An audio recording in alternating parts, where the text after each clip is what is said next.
Hello, hello. Good evening. How y'all doing? I hope you're good. Welcome. Yeah, I definitely need to make the text a bigger. I don't know. But I found this one earlier and I thought, you know what, this is good. I forget the actual name of the page, but there's a page where you can set your pronouns for Twitch, and then like if you have a chat that can make use of that, you can have it shown, which is one reason why I wanted to use this one. But I'm gonna have to make the text bigger. Like if it's a short message you can barely read it. A higher contrast for the names. Okay, I'm gonna do that. Yeah, I went ahead and changed the colors a great many times, but if I were to do it now, the entire chat is gonna be gone after every change, so I'm gonna try and do that after stream. But thank you for the short hair. Also thank you for the resub, Flo. Hope you can use the emotes as usual now again. But yeah, it's a different chat. Thank you for the pad as well. Because I think I said it before, I'm not like 100% happy with my current layout, but I also don't really know how to improve it in a way that makes me happy. So I wanted to at least, I don't know, start with the chat a little bit. I think it looks better. A little, like, it is different. It sure is different. Well, we'll see. We'll see if I like it. Worst case, we go back to the old one. But I think this one is nice.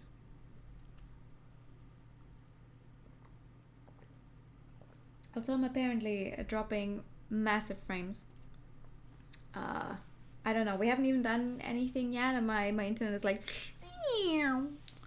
Same. It's like, I always say graphic design is my passion, but that's because of a shitpost, not because I'm actually any good at graphic design. I just hope, I just press buttons and hope it turns out like I want it to, and hope for the best. Hi, good evening, Jazz. How you doing? But yeah, tonight we're playing Neighbor, and I really hope that Twitch actually managed to use the correct category, because there's a bunch of Neighbor games that show up if you type in Neighbor, but we want this one. We want this Japanese one. Also, there's no BGM on the starting screen, but immediately when you go when I go to the config here, there's this sound of a door opening. So I hope sound is gonna be alright. I can still turn it up, turn it down if it's really bad, but it's really hard to test it. Not gonna lie. As far as I'm aware, this game does not have any choices. It's a kinetic novel. It is also partially voiced. I'm dropping a bunch of frames. Jesus Christ. It's the horror reboot of Mr. Rogers' Neighborhood. They did a horror movie reboot for Winnie the Pooh and doing one for the Grinch, and that wouldn't be much of a stretch. No, this one has been out for a little while, actually. This game has been out... Where does it say? It came out originally in 2008. And it got a remake in 2018, and that is also what we're playing. We're playing the remake because only the remake got an English translation. It also has voice acting, apparently. So I don't have to read everything myself. Turn it up! Yeah, baby. Won't you be my neighbor? I'm not sure. I'm gonna have to see. But I feel like this one might be a little similar to what Scarf the Doll felt like. Just in terms of how old it is and how it's written or something. But we're gonna see. Do you think this is good, or should I turn it up more? Oh my god, Twitch, please. There's literally nothing happening on the screen. Please calm down. We're gonna have a horrible delay at some point, I think. Sounds good to you? Okay. Well, we'll see if anyone ever starts talking. We'll see if we have to fix anything else. But for now, let's get into it. It was a perfectly ordinary apartment. 2 bedrooms for just under 80,000 yen a month. Personally, I felt it was a little pricey for a unit in a relatively suburban neighborhood, but I let it go after a while. Kind of everything, I thought. It was in a good location with plenty of stores in the area. The building itself was under a decade old, and both the interior and exterior were maintained quite well. The perfect home office for a 30-something single woman, I'd say. Oh! A visual novel with a... What? We're not a man? Or a 16-year-old that has to save the world? Damn. Once the movers left, I spent the next few hours unpacking, and by the time I was done, the sun had nearly set. The view from the balcony was a little more than a vacant lot, so I decided the curtains could wait until tomorrow. What's another day, right? My utilities were already set up, so I decided I'd swing by and introduce myself to my new neighbors before grabbing a slightly early dinner. My apartment, number 201, was located in a 4-story building. There were 2 sets of stairs, one right outside my apartment and one at the opposite end of the hall next to apartment 206. There was a parking lot for residents out front, as well as a separate building where the aging landlady lived. According to her, this land used to be a rice field until they paved it over to build the complex. She even showed me the old electric cultivator gathering dust out behind her house. As far as retirement income though, I could easily see why she'd made the switch. Given the small size of the complex, proper social etiquette likely dictated that I ought to go and greet every single resident, but that was a bit old-fashioned for my tastes. Instead, I decided I'd limit myself to the neighbors directly sharing walls and ceiling and floor with me, as well as the landlady herself. I grabbed their gifts and walked out. My last apartment was right in the middle of downtown, and I never even saw my neighbors when I lived there. No need to go all out, I figured. I stepped outside and was immediately greeted by the lingering rays of the setting sun stretching out over my path. Using my brand new key, I carefully locked the door, then walked over to apartment 202. I pressed a button on the intercom and heard a faint ringing sound from inside. A gentle breeze brushed past as I waited for a response, but the silence lingered. Maybe they're not home right now, I thought. Just in case I didn't hear, I gave the button one more push. Again, I heard a faint ringing sound from the other side of the metal door, then it stopped. I waited. No response. Evidently no one was around. I considered simply leaving their gift hanging from the doorknob, but ultimately decided against it. One want to risk freaking them out with an unwanted present from a mystery sender. Instead, I turned and made for the stairs, but before I could take another step, I heard a soft sound behind me. Okay. It sounded like intercom static. Maybe my neighbor had finally picked up. I turned back and stood in front of the intercom camera. 隣の201号室に越してきた結城と申しますが、ご挨拶に来ました。And our main character is also voiced. Wow! Couldn't hurt to introduce myself. After a brief blip of static, I heard them hang up. But no one came to the door. Unsure what to do, I paused there for a moment, then the doorknob turned. Apparently they were home after all. Well, a reply would have been nice. Sheesh, I thought to myself, but just as I got the gift ready... Okay. The doorknob suddenly began to jerk in all directions, where moments before it had been perfectly still. Instantly, a chill shot down my spine. Holding the gift, I took off running to the stairs. Behind me, the creak of the opening door grated on my eardrums. As I rounded the corner, I caught one final glimpse of the door to 202, and it sent goosebumps prickling up my arms. There was a ghostly pale hand reaching out from the door, but it retracted a split second later, immediately followed by the low clunk of the door shutting once more.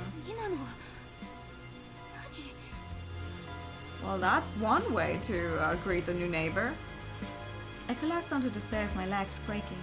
For a moment I debated heading up to the 3rd floor, but after a moment of thought, I carefully crawled my way back down the hall. Slowly, I peered around the corner of the door to apartment 202. It was firmly closed. It was then that I realized I had probably just made a colossal ass of myself. Still, I had absolutely no intention of going back and giving it another shot. Hi! Apartment 301 was occupied by a male resident. As perhaps expected of a single bachelor, the young man appeared at the door in scruffy attire. Regardless, I was relieved to meet a normal person for once. He looked to be a bit younger than I was. He scratched his head and blinked sleepily at me. 下の201に引っ越してきた結城と言います。すみません、寝ているところ。Being a freelancer myself, I was in no position to judge him for keeping a weird sleep schedule. He didn't look too thrilled about being awake, and I felt guilty for disturbing him. いえ、すみません。論文の締め切り前でちょっと仮眠を取ってたもんですから。I feel like we should turn up the voices a little more. Or at least his voice.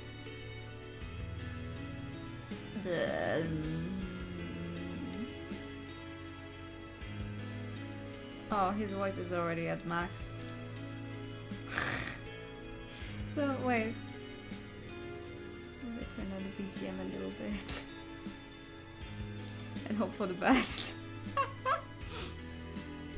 Daigo. 大学生ですか？いえ、陰性です。They make the BGM quieter whenever there's some voice acting playing as well, but it's still really quiet.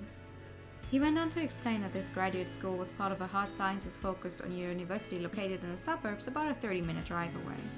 On first impression he seemed nice, though perhaps uninterested in maintaining his appearance, if his black-rimmed glasses and sweatpants were any indication.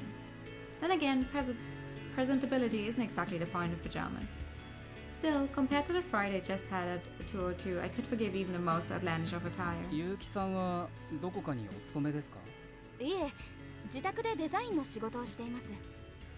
忙しいと昼夜問わず仕事をしてるので、ご迷惑をかけるかもしれないんですが。ああ、大丈夫です。僕も論文を書くときはそうですし、ここは壁も床も天井も分厚いから。はあ、これつまらないものですが、ご挨拶の品です。As I spoke, I held out his gift, a small carton of laundry detergent. I had chosen to play it safe with something boring and practical. The man, whose name was Hisamatsu Daigo, if the label on the package sitting by the door was any indication, took it from me with a sleepy half smile. すみません、気を使っていただいて。For a young guy, he seemed to have a firm grasp of social etiquette. This came as a huge relief. Now that I confirmed at least one of my neighbors to be a reasonable individual, I decided it was time to get going. 僕、久松って言います。何かあったら気軽に声をかけてください。夕方以降はだいたい家にいますから。I love how he's always like initially he's like, because he probably also sees that we're around the same age, he's like very casual, and then he's like, oh no wait, we don't know each other that well yet. ありがとうございます。じゃあ他にも挨拶をするところがありますので、これで。はい。じゃあ。I realized he'd started to say something, so I stopped and turned back. はい。いえ、じゃあ僕も論文に戻りますんで、失礼します。Sure. With that, our conversation came to an end, and the heavy iron door clung shut.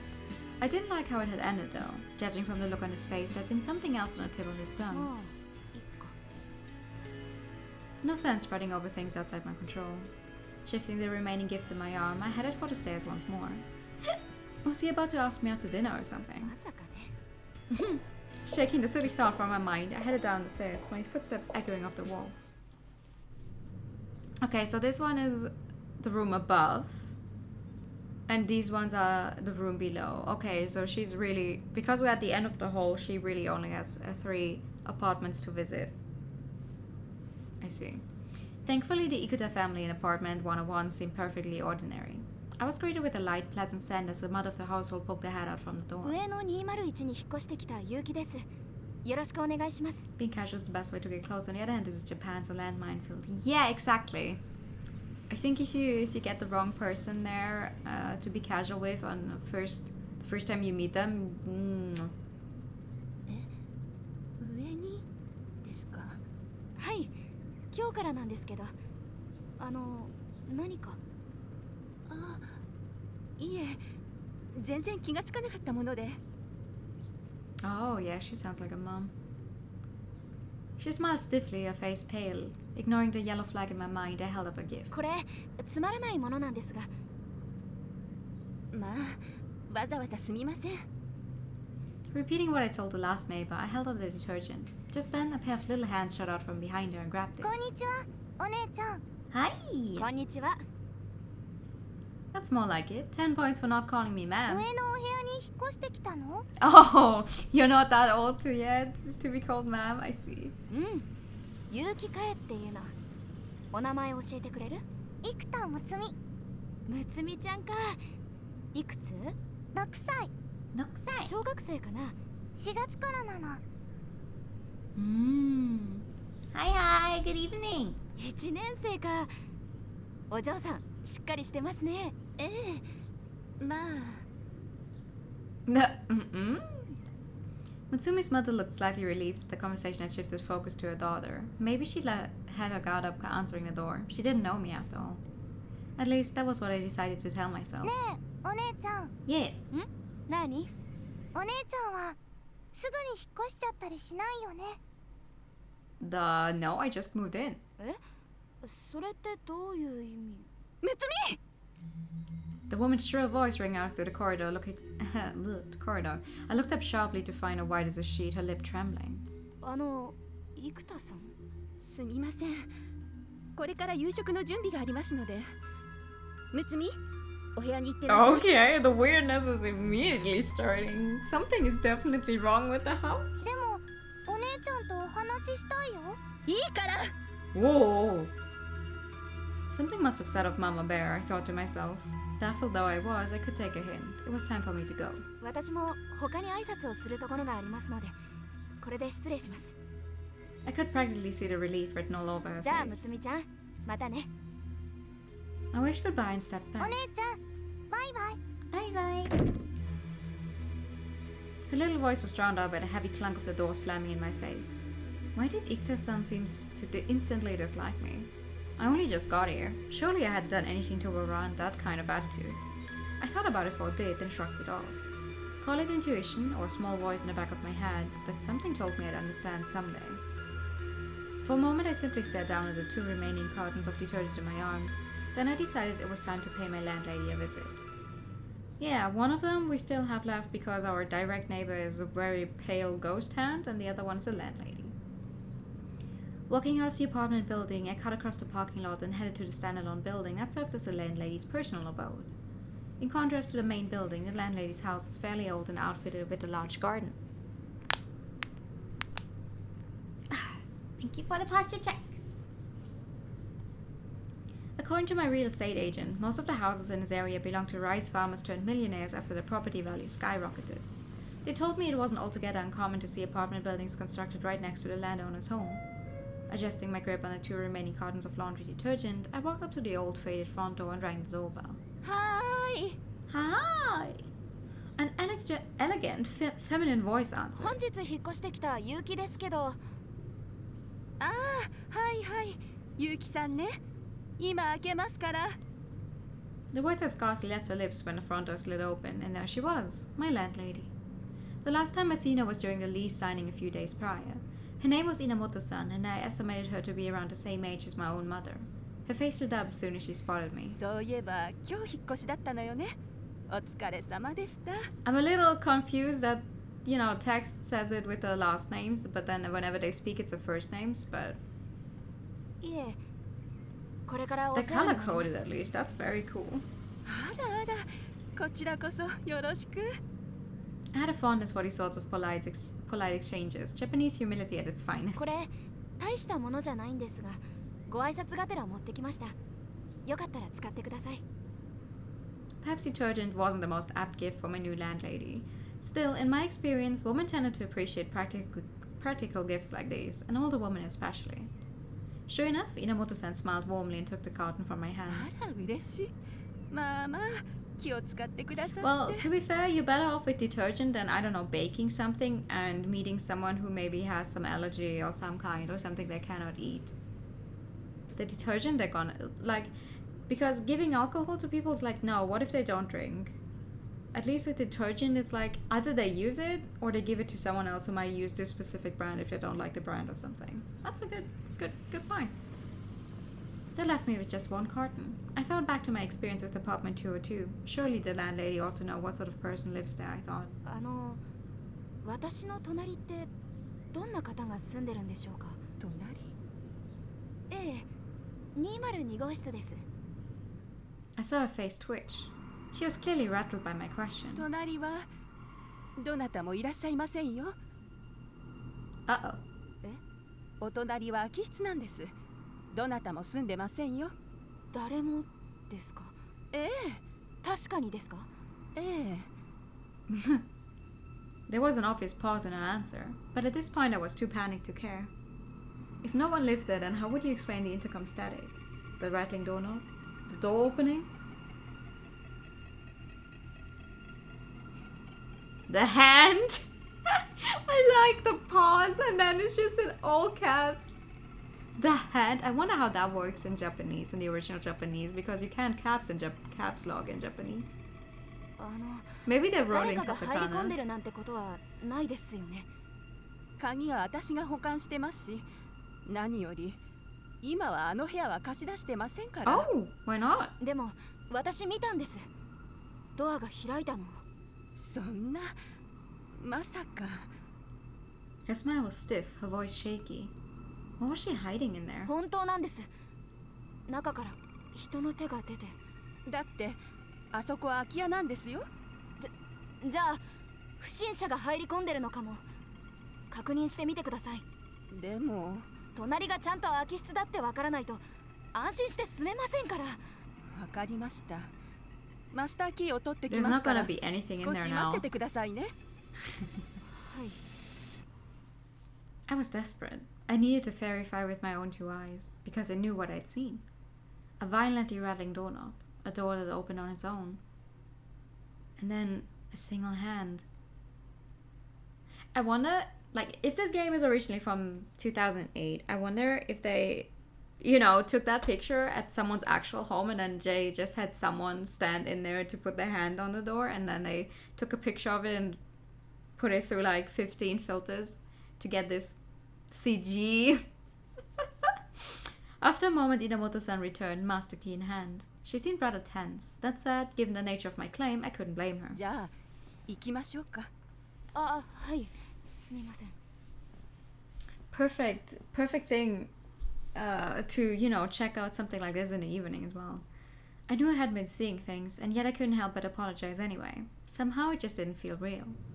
I followed Inamoto-san back up the staircase from where I had come. At the landing, we promptly arrived at my apartment. There, I briefly stepped inside to drop off the extra carton of detergent. After all, I wouldn't be needing it if no one actually lived next door. With that off my hands, I stepped back out to the hall, and together we walked a handful more steps to apartment 202. To my relief, the door was firmly closed. じゃあ開けますよ。 She turned the key in the lock, and moments later, the door swung open with a loud, deep creak. さあ中を見て。はい。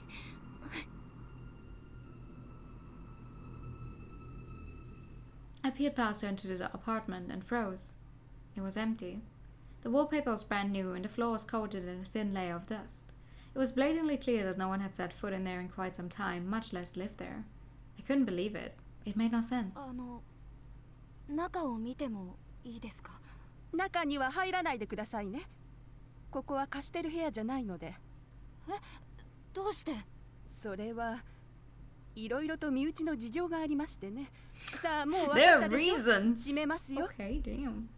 あ、 Before I could begin to process what I had seen, Inamoto-san closed the door and locked it up tight. Apartment 202 was now completely and undeniably で empty. も確かに。 I mumbled pathetically to myself as Inamoto-san slipped 引っ past 越し me. でお疲れなんでしょ。よくあることですよ、きっと。 No, I don't think this kind of thing happens to everyone. I sincerely hope not, I wanted to say. But Inamoto-san had already vanished around the corner and down the stairs. If this happened to everyone who moved somewhere else, damn. The diner was a 5-minute drive away. I should have been excited to explore my new neighborhood, but instead I was utterly miserable. Pushing my cold half-eaten Hamburg steak around on my plate, I contemplated everything that had happened this evening. For the briefest of moments, out of the corner of my eyes, around at that corner, I had seen it. A hand reaching out from the gap in the open door. The detail that stuck with me most was how deathly pale it had looked, and what were they reaching for exactly? And even supposing the hand had merely been a hallucination on my part, how would that explain the doorknob? Surely I couldn't have hallucinated the doorknob jiggling around like that, and yet the apartment beyond the door was completely deserted. If someone had come to the door earlier, then there should have been footprints in the dust to prove it, but there weren't. I glanced out the window to find the sunset fading into dusk, and suddenly remembered that my windows at home still didn't have any curtains. Yeah, well, I did not have this kind of experience, so... Just a few hours prior, I told myself I could wait until tomorrow, but after today's little scare, I was cursing myself for not thinking ahead. まだホームセンターは空いてるかしら。 I checked the time displayed on my phone, 6:16 p.m. I'd best get a move on if I wanted to find some place that would sell me curtains. Sure, maybe I was just paranoid, but as it turned out, sometimes a single strip of fabric could mean a world of difference. It was human nature to conceal the darkness, because the darkness played host to all of our most primitive fears. I picked up my bill from where it lay at the edge of the table and set my fork down on my unfinished plate. Loath as I was to waste food, today would simply have to be an exception. Bruh! As I went to get my phone off the table, however, it began to buzz quietly, LED light blinking. The name Yuki Shoko was displayed on screen. I quickly もし answered. もし。あ、お姉ちゃんもう引っ越し終わった？ I could hear my little sister's usual easygoing 今日 tone. はごめんね。手伝いたかったんだけど仕事が終わんな Oh, く I て。 like their voice. 別にいいよ。 Like both 荷物なんて both 大した our ない main し。 characters and the わざわざ sister. ここまで来るのも大変だし。ごめんね。今度引っ越し祝い持って遊びに行くから。気を使わなくていいったら。せいぜいゴディバのチョコでいいわよ。はいはい、今度貢がせてもらいます。ところでお姉ちゃん。Shoko suddenly lowered her voice and I could practically hear her smirking on the other end of the なん phone. か面白そうなところに引っ越したみたいね。Why? 何？どういうこと？ My heart skipped a beat. Ever since we were young, Shoko always had a strong sense of intuition, and somehow I had a bad feeling about this. 別になんとなくそんな気がしただけ。じゃあお姉ちゃん、 Okay. まだ仕事終わってないからまたね。あ、ちょっと。 But she hung up before I could stop her. Something about the amusement in her voice didn't sit right with me. 面白そうなところってどういう意味？ I pondered it for a moment, but quickly realized I was getting nowhere fast. Stuffing my phone in my pocket, I promptly took my bill up to the register. As it turned out, the hardware store was actually just a short walk from the diner. Plus, as an added bonus, I discovered that the grocery store next door stayed open pretty late most days. I could always hunt around for a cheaper store later on, but for now, all my shopping needs were met. I picked out a nice set of curtains at the hardware store, plus a few odds and ends, and by the time I made it home, it was pitch dark outside. That said, living out here away from the big city, the moon and stars were actually quite visible. Not to mention the parking lot security lights were pretty bright too. Before I knew it, I was standing back in front of the door to 201, both hands weighed down with shopping bags. Taking care not to glance over at apartment 202, I stuck my key into the deadbolt. But it wouldn't turn. あれ？ For a moment I thought I might have used my old key by mistake, but I hadn't brought it with me. And car keys were too distinctive for anyone to mix up. I reinserted the key and tried again. No dice. まさかぼーっとして3階に来てたりして。 Surely I wasn't that out of it. Just in case, I looked up to check the number on the door and then I froze. Dimly, my brain registered a light flutter of my shopping bags as I hit the floor. んで 202. I was standing in front of apartment 202. Panicked, I grabbed my bags, yanked my key out of the lock and looked back in the direction I had come. Sure enough, my apartment was one door down. I was sure it stopped at the first door after I turned the corner. Fear welling up in me, I hurried over to 201 and put my key in the lock, hands shaking. But this time the cylinder turned without a hitch. Too terrified to look down the hall, I darted inside and locked the door behind me. And then I bolted the chain for good measure. And then I left all of my shopping in front of the door because I just dropped it out of fear. And now I don't have curtains to actually, Never mind, I guess she did take them with her, okay. My new curtains were a light shade of beige, designed to help brighten up the room. Admittedly, I would have preferred blackout curtains, but at this point I'd have settled for anything. These beige curtains had 2 layers. Beneath the thin colored fabric was a set of lace panels. As I set about hanging them up over the living room window, I thought back on the day's events. I could see the shadowy balcony outside beyond the glass, separated from the one next door via a privacy screen that someone could easily break through in the event of an emergency.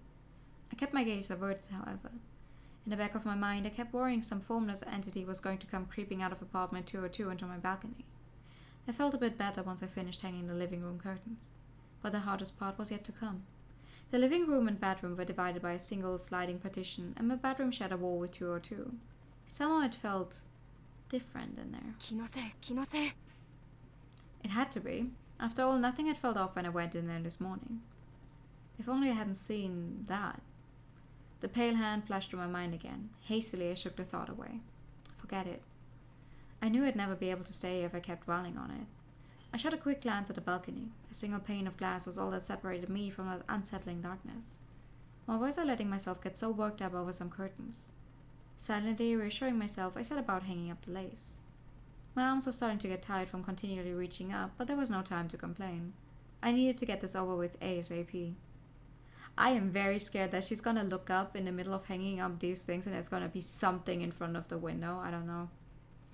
Next, I grabbed the beige fabric and looked back up at the curtain rods. The mindless busy work was beginning to help me forget my anxiety. Once I finished hanging up the first half, I took the second half out of the bag. Almost done. Oh my god. No. Unfolding the curtains, I grabbed one hook and reached up. Oh no, no, no. No, I don't want to know what it is. And then... BAM! For a second, I didn't know where the sound was coming from. Until it happened a second time, and my whole apartment shook. What the fuck? I jumped away from the window, leaving the curtain hanging limply by one hook. 今の The window pane was visibly shaking from the external impact. Beyond the delicate lace, the balcony still seemed as empty as ever. Fearfully, I peered out through the curtains. Sure enough, no one was there. At this, I felt both relieved and unnerved. Who hit my window then? I needed to know, but I didn't want to find out. Wrestling with my conflicted emotions, I let my gaze wander over to the dark void of the balcony. And there I found my answer. The hand! Again! I wanted to scream, but it felt like there was a cork in my throat keeping my voice sealed away. There it was, on the railing between our balcony and the next. Pale Hand-kun! What are you doing here? A bony hand climbed to the privacy screen, so pale it practically glowed in the dark. It slid along the edge of the partition until it vanished from sight, little more than a few seconds. Nice. And yet those seconds felt like hours, right up to the moment I screamed. I woke on the living room floor to the sound of the doorbell ringing. ゆきさんいる大丈夫 The vaguely familiar voice made me shudder. Nevertheless, I staggered to my feet like a puppet whose strings had been cut. I had no proof, but I was convinced. The hand belonged to a woman. Hence, the man outside wasn't dangerous. It was just a gut feeling. Too tired to deal with the intercom, I stumbled my way to the front door. Collapsing against it, I looked through the peephole to find my upstairs neighbor, Hisamatsu-san, looking tense. As I opened the door, the cool night breeze drifted in through the 1-inch gap permitted by the chain. ベランダにいたらすごい悲鳴が聞こえたから I had no clue what to tell him. His confusion must have registered on my face because he got a bit flustered. こんばんは301の Yeah, 3ですけど 大丈夫です覚えてますから Finally, my voice decided to cooperate, and Hisamatsu-san was clearly relieved to hear it. Perhaps he'd mistake my hesitation for mistrust. それでその大丈夫ですかそんなに悲鳴聞こえました Personally, I had next to no memory of doing so. All I remembered is being rooted to the spot, my eyes glued to the balcony until the hand vanished from sight. Hisamatsu-san smiled sheepishly and nodded to my question. まあ僕が驚いて飛んできちゃうくらいには別に俺でも構わないですけど一向に I wasn't sure why he kept correcting himself over such inoffensive slang. じゃあ俺でどうしてわざわざ言い直してるんですかいや昔教授に気をつけろって言われまして TPO をわきまえろってねなるほどね The more we talked, the more I could feel myself calming down, and that ghostly hand started to feel more and more like just a bad dream. でどうしたんですか No neighbor, these Yakuza game consoles are getting out of hand. Daigo Dojima's neighbor, let's go! I mean, it would have been extremely funny if his last name had been the same, but I also thought of Daigo immediately, like the Yakuza Daigo, when I read his name. いえゴキブリをちょっとゴキブリ Even I didn't know where that lie came from. I couldn't stop thinking back to the perfectly empty apartment I'd seen only a few hours ago. My fear felt so fake in comparison. ゴキブリね。見たことないゴキ。ここではないですね。前にいたオンボロアパートでは見ましたけど、なんだゴキブリか。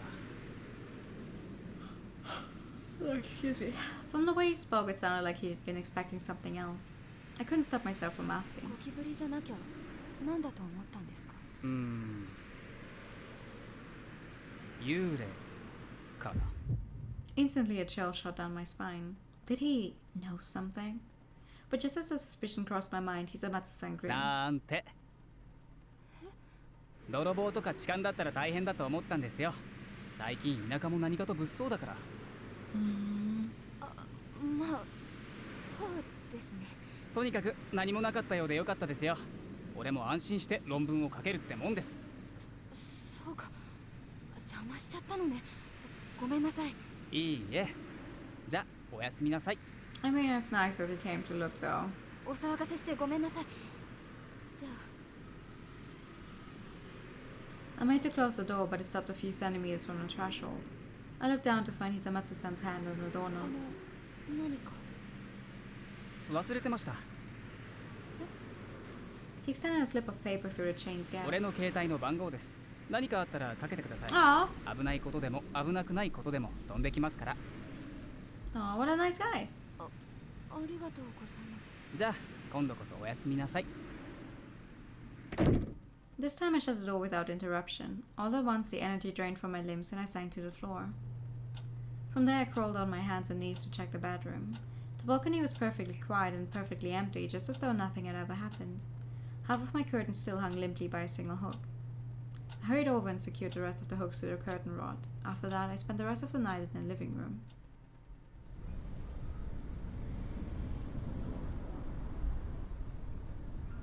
I barely slept a wink that night in the end. Rays of morning sunlight streamed in through the living room curtains as I woke. The sofa was by no means uncomfortable, and yet my body was sore all こん over. なことなら仕事でもしとくんだったわ。 That said, I was in absolutely no mood to sit down and work. Everywhere I looked, the room was stacked high with cardboard boxes, some half empty, others broken down into neat folded piles. My desktop computer, an essential tool for any freelancer, was waiting for me on my desk. Unfortunately, my internet service wouldn't be ready until tomorrow, at least as far as I 引 knew. っ越した翌日に出ていくのってさすがに無理かしらね。 I got to my feet, walked over to the cabinet, and opened the drawer. There, I retrieved the rental agreement sitting atop the stack of papers, then walked to the window. Truth be told, I was afraid to open these stupid curtains. But there was no sense standing there in the dark either. Stealing my nerves, I threw open the curtain. My balcony sat empty under the bright morning sun. Beyond it lay an equally empty lot. Nothing suspicious in sight. Relieved, I opened the window. A dewy breeze blew in, and I returned to the couch, paperwork in hand. There, I flipped through the contract until I came across the section regarding move-outs. But what I found was so bafflingly exorbitant, I couldn't help but stare.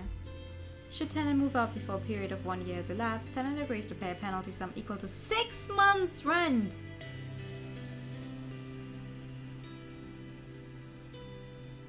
What?! That is a lot! 半年？ I knew it was common for rental agreements to charge an early move-out fee during the first year. After all, no landlord would want to deal with a rotating door of tenants. I've moved a fair few times in my life, and most of the apartments I've lived in have had similar clauses in their lease contracts, but only for 2 months rent max. Less than that in most cases. In all my life, I've never heard of anyone charging 6 months rent as a move-out fee. I mean, at least you only have 1 year. I have a minimum rental period I need to adhere to of 2 years.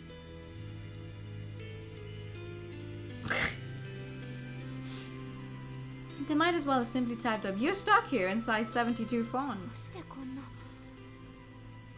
I was more than willing to pay another month's rent if it meant I could leave. Hell, I could be convinced to pay too. After all, it was a paltry sum compared to enduring the terror of that awful dream or hallucination or whatever it was. But 6 months' rent? That was pushing it, to say the least. I tossed the rental agreement back into the cabinet drawer and then stepped out onto the balcony. Beneath me lay the sprawling landscape of the suburbs, peaceful and picturesque. If this were a normal apartment, I'm sure the view would have left me feeling invigorated. Emboldened by the seemingly ordinary balcony, I glanced over at the one directly adjacent to mine. Granted, the privacy screen prevented me from seeing much. Feeling a bit brave in the safety of daylight, I peeked my head over the partition wall. 202's balcony was completely empty. The sunlight streamed in through the sliding glass window, affording me a small glimpse into the apartment itself. It looked to be perfectly quiet, perfectly ordinary. And yet, I sensed an indescribable darkness inside. The apartment felt cold somehow. Perhaps it was just a stark emptiness. Maybe it would have felt differently with some furniture in there. She definitely should have read that clause before moving in. I'm guessing she just skimmed it and she didn't really bother to look into it too much because she thought, oh well, it's a new apartment. I'm going to stay here for a long time anyway. It doesn't matter. Just as I lowered myself back into my own balcony, I was caught off guard by a sudden voice calling out to me. Ohayo. Oh, but おはようってえ at first I couldn't tell where it was coming from. I shot a quick glance around but didn't see anyone. 上ですよ。上。 He lives above you! Oh, jeez. I looked up and immediately it all made sense. Yo! There was Hisamatsu-san peering down at me from his balcony. I seem to recall he paid me a visit just last night. おはようございます。朝から隣を覗きですか？えいや、そういうわけじゃ。He does look... grad school. Well, he has to be, I don't know, somewhere in his late 20s, I would say. He does look relatively old. It was exactly what it looked like. Busted. 隣なら誰もいませんよ。知ってます。昨日大家さんに聞きましたから。She even showed me, but I decided to keep that bit to myself. Just then an idea came to me. Maybe Hisamatsu-san was just the sort of person I needed. 久松さん。はい。お隣ってどんな人がいたか知ってますか？さあ、俺が越してきた時はもう誰も住んでませんでしたから。そうですか。今ここの住人で202号室のことを知ってる人はいない But と the 思い mother ます was よ。 weird about it. じゃあ誰なら。不動産会社かな。Of course. Why hadn't I thought of ま that? 簡単には話してくれないとは思いますけどね。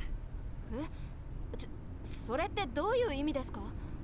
さ、俺も論文の仕上げやんなきゃ。じゃあそんなわけで。No sense trying to stop him. I suddenly had somewhere important to be. Hisamatsu-san vanished back inside his apartment and I heard the sliding door shut. But more importantly, I had just obtained a valuable lead. I left the chilly balcony and headed to the bathroom to get cleaned up.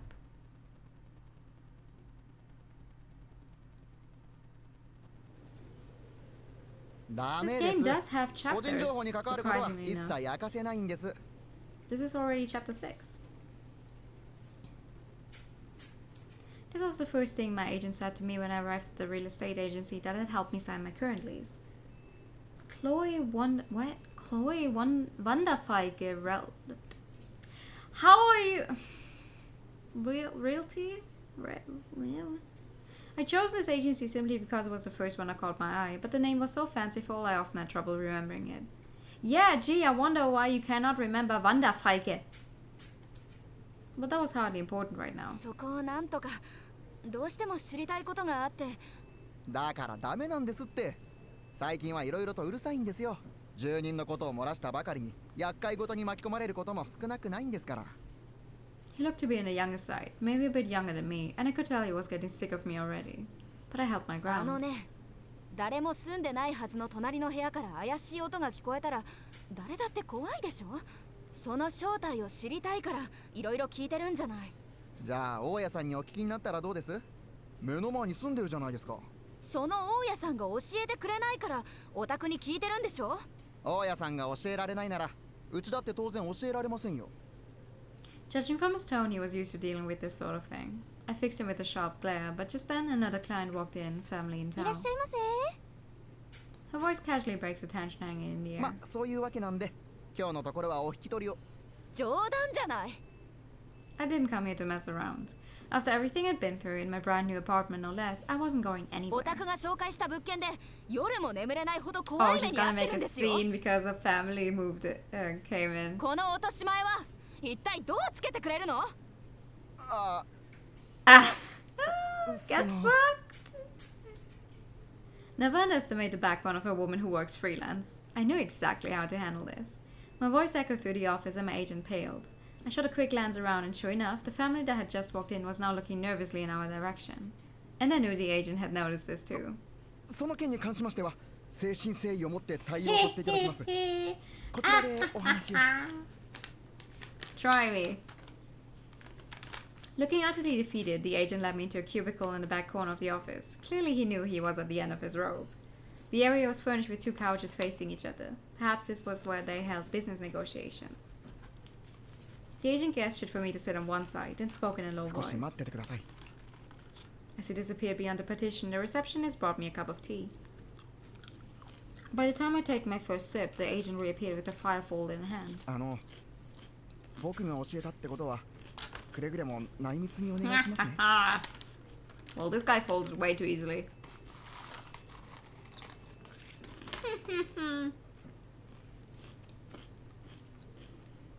The agent flipped through the folder, looking far more rattled than before.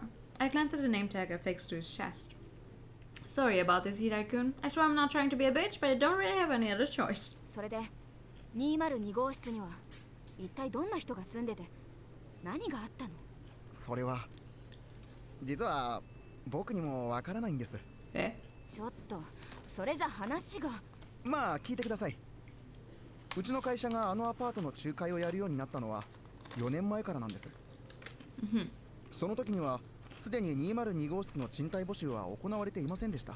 Oh. なるほど。じゃああなたが教えてくれる事情って？ Nervously, Hirai-kun continued to leaf through the folder until he found what he was looking for. There, he pulled something free from the paperclip and slid it across the table. 名刺？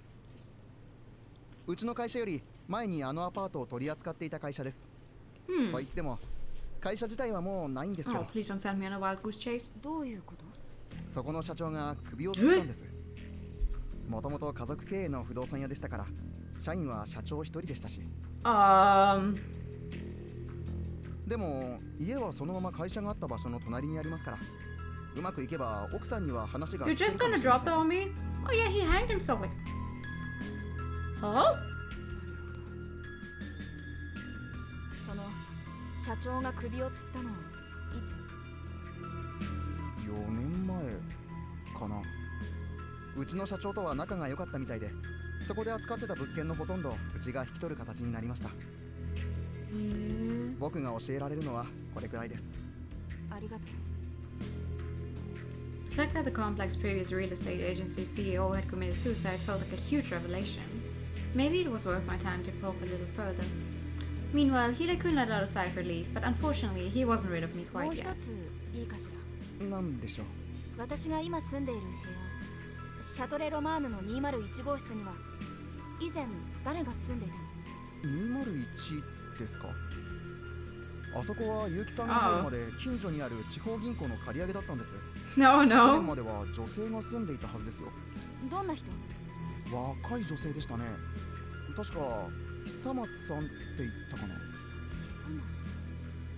My upstairs neighbor shared the same surname. Something about that gave me pause. ねえ平井さん、はい。ってあれ？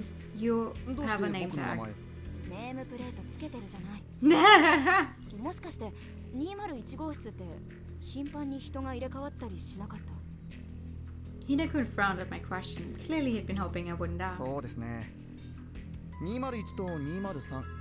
特に201は僕が受け持った最初は入居してもすぐに出ていく人が多かったです。久松さんも会社の借り上げだから仕方なく住んでいる感じでしたよ。だから大家さんが違約金の条件を厳しくしたんですよね。ねえ、そういうことって普通入居時に言わない？ Oh. Okay, so because she was using an agency, she didn't read the lease herself? 一定期間住んだ方に何もなければ言う義務がないんです。そもそもあの部屋自体は何かあったわけじゃないですから。 I see how it is. He had a point. Regardless, I got the sense I learned all I could from this lead.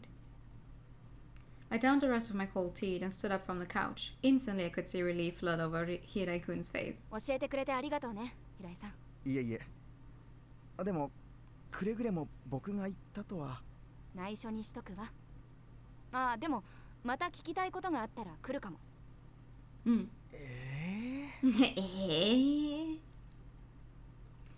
could see please spare me written all over his face, but I ignored it and walked out of the cubicle. The family from earlier was still in the office, and they looked at me with concern as I approached. I put on my best smile and turned to look at Hide-kun behind 本 me. 当誠実な対応をありがとうございました。これで安心して住めます。Oh my god, ma'am. 本当に申し訳ありませんでした。じゃあまた何かあったらよろしくお願いしますね。はい、今後ともよろしくお願いします。The family looked relieved to see that the hardworking agent had successfully resolved the complaint. With that little matter taken care of, I headed for the door. ありがとうございました。またのご来店をお待ちしてます。Hide-kun called after me, his voice stiff and robotic. Poor guy. The poor dude, he's like, damn, I'm just here to work. And then this bitch comes in. It's like, god damn it. What did I ever do to you? I arrived at the real estate agency, Koyama Realty, a little before noon. I wasn't entirely sure what I was doing here or what I planned to ask, but at this point anything was preferable to just cowering in fear. The building was plain and box-shaped. One look and it was obvious the place was closed down. The windows were dusty, obscuring the interior from view. Not that I really wanted to be peering around inside the dark office in the first place. The company was located right there on the CEO's personal property. A high fence extended from the office building and looped around the house next to it. As I walked along the fence, I soon arrived at a massive gate, beyond which I could see a large old-fashioned house. The gate itself was locked up tight, but there was an intercom system affixed to the fence. I rang the doorbell without hesitation. Inside I could faintly hear the chime echoing through the house. All at once, memories from yesterday flashed through my mind, sending goosebumps pricking up my arms. The situation was uncannily similar to my experience with apartment 202. Maybe she wasn't home at the moment. I rang the doorbell a second time. No answer. 高山さんなら入院してらっしゃいますよ。Who the fuck are you? The sudden voice behind me made me jump. I whirled around to find an unfamiliar woman standing there. Her arms were laden with shopping bags, suggesting she was on her way home from a trip to the grocery store. Her apron was embroidered with the name Alessa Zero. Perhaps that was her name. Alessa Zero? 高山さんのお宅に用事なんでしょ。 I don't think that's a name. 奥さんね、今橋田総合病院に入院してらっしゃるのよ。どこかお加減が悪いんですか？さあ、救急車で運ばれてそれっきり見てないからよくわからないけど。Oh. ご主人が亡くなってから弱る一方だったっていうしね。It's a term for folks like this, gossipy old neighbor ladies. Perhaps coming here was worth my time after all. The way she speaks is already very... Nah, haven't you heard? There's this weird stuff going on lately. ご主人ってどうして亡くなったんですか？あら、ご存知ないの？首吊りよ、首吊り。 Sure enough, it seemed that Lesser Zero was more than willing to talk. So far, so good. At this rate, maybe I could get something useful out of her. 首吊りって不動産屋がうまくいってなかったんでしょうか？まさか。あの人はこの辺の地主だもの。自分の持ち物件だけでも相当稼いでいたはずよ。なのに自殺？ここだけの話だけどね。はいはい。 Yeah, you and me and everyone in a 10-mile radius, I thought. Naturally, I kept that little comment to myself. 何かに取りつかれてたって話なのよ。Ooh. 何かって何に？幽霊に決まってるじゃないの。死ぬちょっと前にもね、お迎えの鈴木さんがここのご主人の悲鳴聞いたんですって。俺が悪かったとか、もう許してくれとか。許してくれ。I see. 恨みを買うような人だったんですかね。そりゃあ、これだけ儲けてる人だもの。恨みの10や20は買うんじゃない？自分の持ちアパートに女の子囲ってたって噂もあるくらいだもの。そりゃあ取りつかれたって不思議じゃないと思うわ。もう It all sounded like typical neighborhood gossip, but something about it stuck out to me. I was tempted to stick around, but I knew ladies of her caliber were likely to go on and on for hours if given a chance. お見舞いに行きたいので橋田総合病院の場所教えてもらってもいいですか？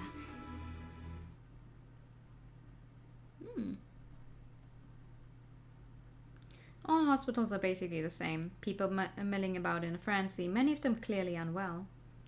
I knew better than to expect any different. That was a hospital's whole purpose after all, but I still didn't like it. All in all, it felt so unsanitary. Arriving at the general reception area, I inquired after Miss Koyama and was promptly asked to state my relation to 以 her. 前の棚子でお世話になって It was a total half-assed lie, of course, but the receptionist directed me to the internal medicine ward nonetheless. でも多分何も話せませんよ。 Oh. 意識不明の植物状態なんです。この1年くらい。 Oh. そんな That meant my trip here was utterly wasted, including the bouquet of get-well flowers I brought as a pretext. 一応行ってきます。せっかくお花も持ってきたことだしお花だけ置いたら帰りますね。お好きにどうぞ。 Ignoring her unfriendly response, I headed off into the internal medicine ward. A drab, sterile smell lingered in the patient's room. Koyama-san was bone thin, with tubes hooked into every part of her, sleeping peacefully. I set the small vase of flowers down on the side table and gazed at her for a moment. This lead may have been a dead end, but hey, I tried.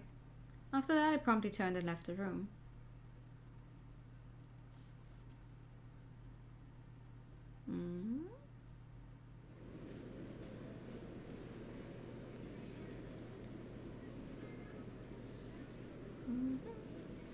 By the time I arrived back at the general reception area, I realized I needed to call one of my clients. More specifically, my sister. Your sister? Your sister's one of your clients?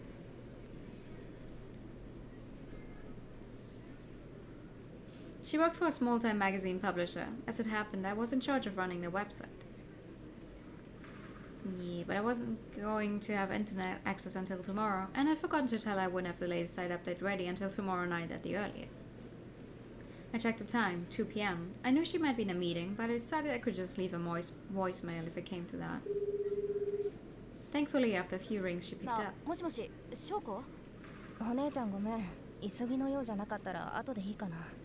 更新再開は明日の夜からって伝えたいだけだから別にもういいけど会議？うん。お葬式。Eh? お葬式？ I struggled to keep my voice down. It wasn't exactly the sort of thing one ought to be shouting in the middle of a hospital lobby after all. 会社の人が亡くなっちゃって。Damn! Her uncharacteristically hesitant tone set off red flags in my mind. とにかくまた後でかけるから。更新の件は係長に言ってくね。はいはい、よろしく。After the call ended, I stared down at my phone for a moment. Something wasn't right. But right now I had no way of figuring it out. I just have to ask Choco for more details later. With that taken care of, the only option left, loath as I was to admit it, was to go home and dive into work. But just as I was about to head for the front entrance, someone tapped me on the shoulder. やっぱり結城さんだ。 Why the fuck? Okay, I'll take it back. It's getting a little creepy. Why is he here? He shouldn't be here. Or like, unless he is someone he's visiting in a hospital here, why the fuck is he where we are as well? That's... I don't like it. I turned to find my upstairs neighbor Hisamatsu-san standing there, grinning from ear to ear. We certainly seem to be crossing paths a lot these days. 風邪でもひきました？ No. いえ、ちょっとお見舞いに。久松さんは？ Not yet. I'm not yet sick. 俺もお見舞いです。ここ大学院から近いんで。 His tone was light and casual. It sounded to me like he came here a lot, so who was he visiting? Thank you for the hydrate time. And the pad. Whoa, I'm fucking up my reading today. Admittedly, I was a tiny bit どな curious. たが入院してるんですか？姉がね、どこがって。いいですよ。He smiled like it was the most trifling thing in the 姉が world. 病んでるのはここです。 He indicated his temple. 脳の疾患か何か。ああ、いえ、正確にはここです。 As he spoke, he prodded my chest just above my heart. Startled, I covered myself protectively and he snickered. ああ、ごめんなさい。別にセクハラのつもりはないんですけど。ここって心？ええ、精神を病んでもう1年くらい入院してますよ。I guess his sister had been the previous tenant then. どうしてまたそんなことに。 Maybe it wasn't right of me to pry, but somehow I felt like Hizumatsu-san was inviting me to ask. 今日不動産屋さんには行きました？ The change of subject caught me entirely off guard. Hisamatsu-san shot me a highly amused look. I got a distinct sense this little punk was messing with me on purpose. ほら、行くって言ってたじゃないですか。ええ、行きました。何か有益なことは聞けました？聞けたような、聞けないような。 Hisamatsu-san smirked like he'd seen it 俺 coming. の姉、久松のり子って言うんですけど、以前201号室に住んでいたんですよ。201号室。今、結城さんが住んでる部屋にね。それって一体。 Just then I remembered Hidai-kun had told me that a young woman by the name of Hisamatsu had lived in 201 before me. As it dawned on me, Hisamatsu-san's expression そ shifted. れは聞いたんですね。いや、久松さんのお姉さんだとは知らなかったけど。じゃあ、あの部屋が姉をあんな風にしたことは？ No. What my apartment did to his sister? What was that supposed to mean? あんな風にってどういう意味？ Evidently, Hisamatsu-san had anticipated my question. Grinning, he shot me a double こ thumbs こ up. じゃなんですから。場所変えましょう。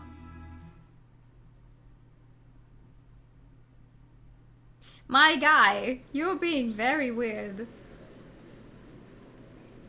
Despite its age, Hashida General Hospital had clearly invested a fair bit of money in its facilities. In the center of the connecting corridor between the newly built internal medicine wing and the patient ward in the north wing, there sat a fancy little terrace, a hanging garden of sorts. Beyond, I could see a patient rehabilitation center with a large physical therapy space. The ceiling was painted with glass like a greenhouse and evidently designed to be left open on sunny days. A pleasant breeze rustled in through the open windows. Oh, wow! I took a seat on a bench next to a small flower bed, and Hisamatsu-san handed me one of the canned coffees he'd bought from the vending machine on the way here.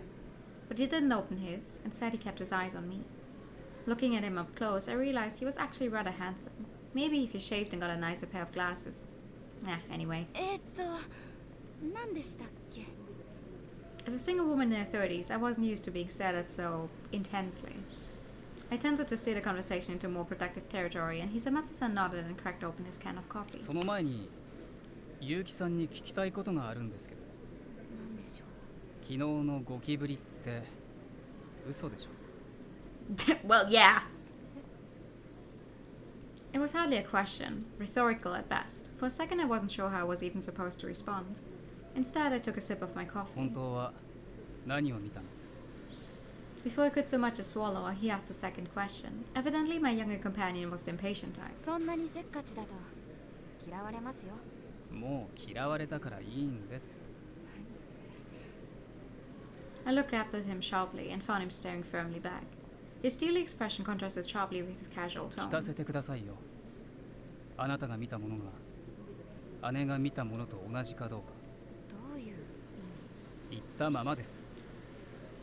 あの部屋が姉をこんなところに押し込める原因になりました。俺はあの部屋に何があるのか知りたい。それだけです。 Yeah, you and me both, I 手 thought. を見ました。手？ええ。最初は窓をバンって叩く音が聞こえて、それからベランダの仕切り壁のあたりに。 Either it's just the way they drew the hand, but there's something weird about the middle finger on it. Like the tip of it. Because why would they only have the middle finger a little bit further in? But maybe that's just something that is not of importance at all. From there I told him everything that had happened since the day I moved in. I explained how I'd seen a hand reaching out from inside 202, only for the apartment itself to be revealed as empty. Then I talked about the hand I'd seen last night, and finally, the series of events that had led me here. It felt like a ridiculously long story considering it all started just 2 days ago. 俺の姉、ここに入院してるんですけどね。After I finished my story, Hisamatsu-san began to tell his, bit by bit, his tone uncertain. 3ヶ月しか持ちませんでした。結城さんが来る少し前まで、あそこは姉が勤めていた銀行の借り上げになってたんですけどね。借り上げをやめたのは単純に更新時期が来て、なおかつ姉のことが広まったせいで、あそこ一体何が Sorry about that. 姉があの部屋に住み始めたのは去年の春からでした。 Last spring, Hisamatsu Noriko was forced to move after a job transferred her to another branch. The living space allocated to her felt far too large for an unmarried woman, but she was too busy with work to look for a better place herself, so she ended up staying right where she was, in Châtelet-Romain in Apartments 201. Why unmarried woman? Why not just say single woman? Why not just, you know, someone who lives on their own? Why out of all things? Okay. She didn't notice anything strange until about 2 weeks had passed. She was a busy woman, so it was entirely possible she'd simply overlooked anything weird happening prior to then. But one day when she was drying her laundry on the balcony, she noticed handprints. Dozens of handprints all over a sliding glass door. 何これ Noriko hadn't had any visitors to her apartment since moving in, and she was told the apartment next to hers was empty. She wondered if it was evidence that someone had been trying to break in. She was so creeped out she called the landlady, and then the police to come and look at it. But there was no proof that anything had been stolen, nor anything that could prove how long the prints had been there in the first place. In the end, the police could only promise to heighten their patrols. But even after that night, strange happenings continued to plague her life. 最初は俺、姉ちゃんが疲れてるんだと思ってたんですよ。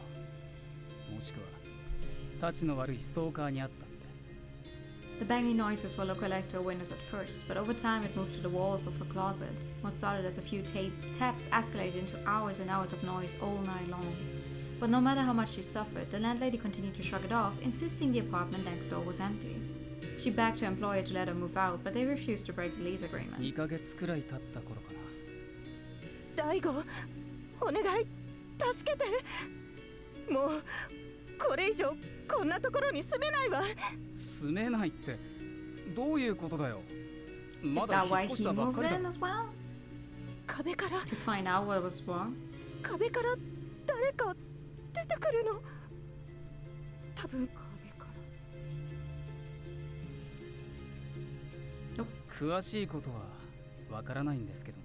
その頃にはもう姉は見る影もなく痩せこけて、実際に何が起こったのか詳しく聞ける余裕はなかったんです。 After missing work for 2 straight weeks, Noriko was taken to Hashida General Hospital due to extreme malnutrition and sleep deprivation. The next time she awoke, it was clear she had lost her sanity. 姉を最初に発見したのは俺だったんですけどね。姉がやったと思うんですけど、壁中新聞紙が貼られてて、窓なんかガムテープでベタベタで、リビングでソファーの下に隠れるように倒れてたんです。 A shiver ran down my spine. To think this took place in my apartment, I felt sick to my stomach. 大丈夫ですか？ Clearly, I must have looked as sick as I felt. Hisamatsu-san shot me a sympathetic look. 見間違いでも何でもないと思います。それどころか、姉に起こったことが繰り返されるなら。 I had unwittingly ensconced myself inside a waking nightmare. Fear and panic shot through me, shredding my composure. すみません。怖がらせるようなことを言っちゃって。私が知りたかったことだから。 Well, I say we break into the apartment and beat up whatever that thing is. I cursed myself for thinking it might not be so bad. I thought I was playing detective, but in actuality, I was just a victim in a horror movie. 何かあったら俺の部屋に避難しに来てください。俺の部屋は何ともないんで。避難って。あ、大丈夫です。俺年上にはとっても紳士的なんで。 His tone remained cheery, despite the conversation we were having. Just then a thought occurred to me. そういえば、久松さんってどうしてあの部屋に住んでるんですか？ The man returned a sad smile. どうしても知りたいんですよ。何が姉をあんな風にしてしまったのか。好奇心にしては危険だと思うけど。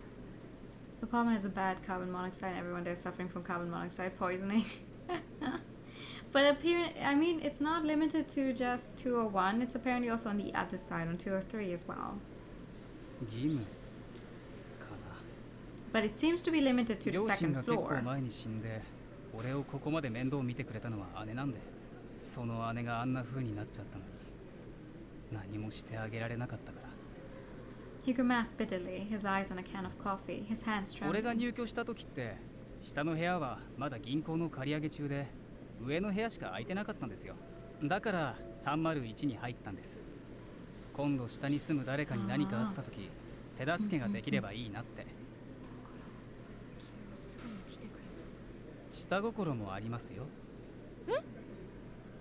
My heart skipped a beat, almost like I was a teenager again, but Hisamatsu-san smiled 手助 innocently. けをすることで、姉がああなった原因に近づけるかもしれないし、実際ちょっと近づけてるみたいだし。 Oh. For some reason I felt the tiniest bit disappointed. まあそういうわけなんで、何かあったら遠慮なく上に来てください。携帯鳴らしてもらってもいいんで。分かったわ。ところで、久松さん自身が掴んでる独 I 自 mean, 情 maybe 報 someone とかはあ died る in んですか？ 202. 私よりは長くあそこにいるんだから何か知ってそうだけど。 Maybe it was the side lady that the what's his name? You know, the guy who hanged himself had. Maybe she died in there or something, and now she's come back to haunt at the women who move in. Ooh.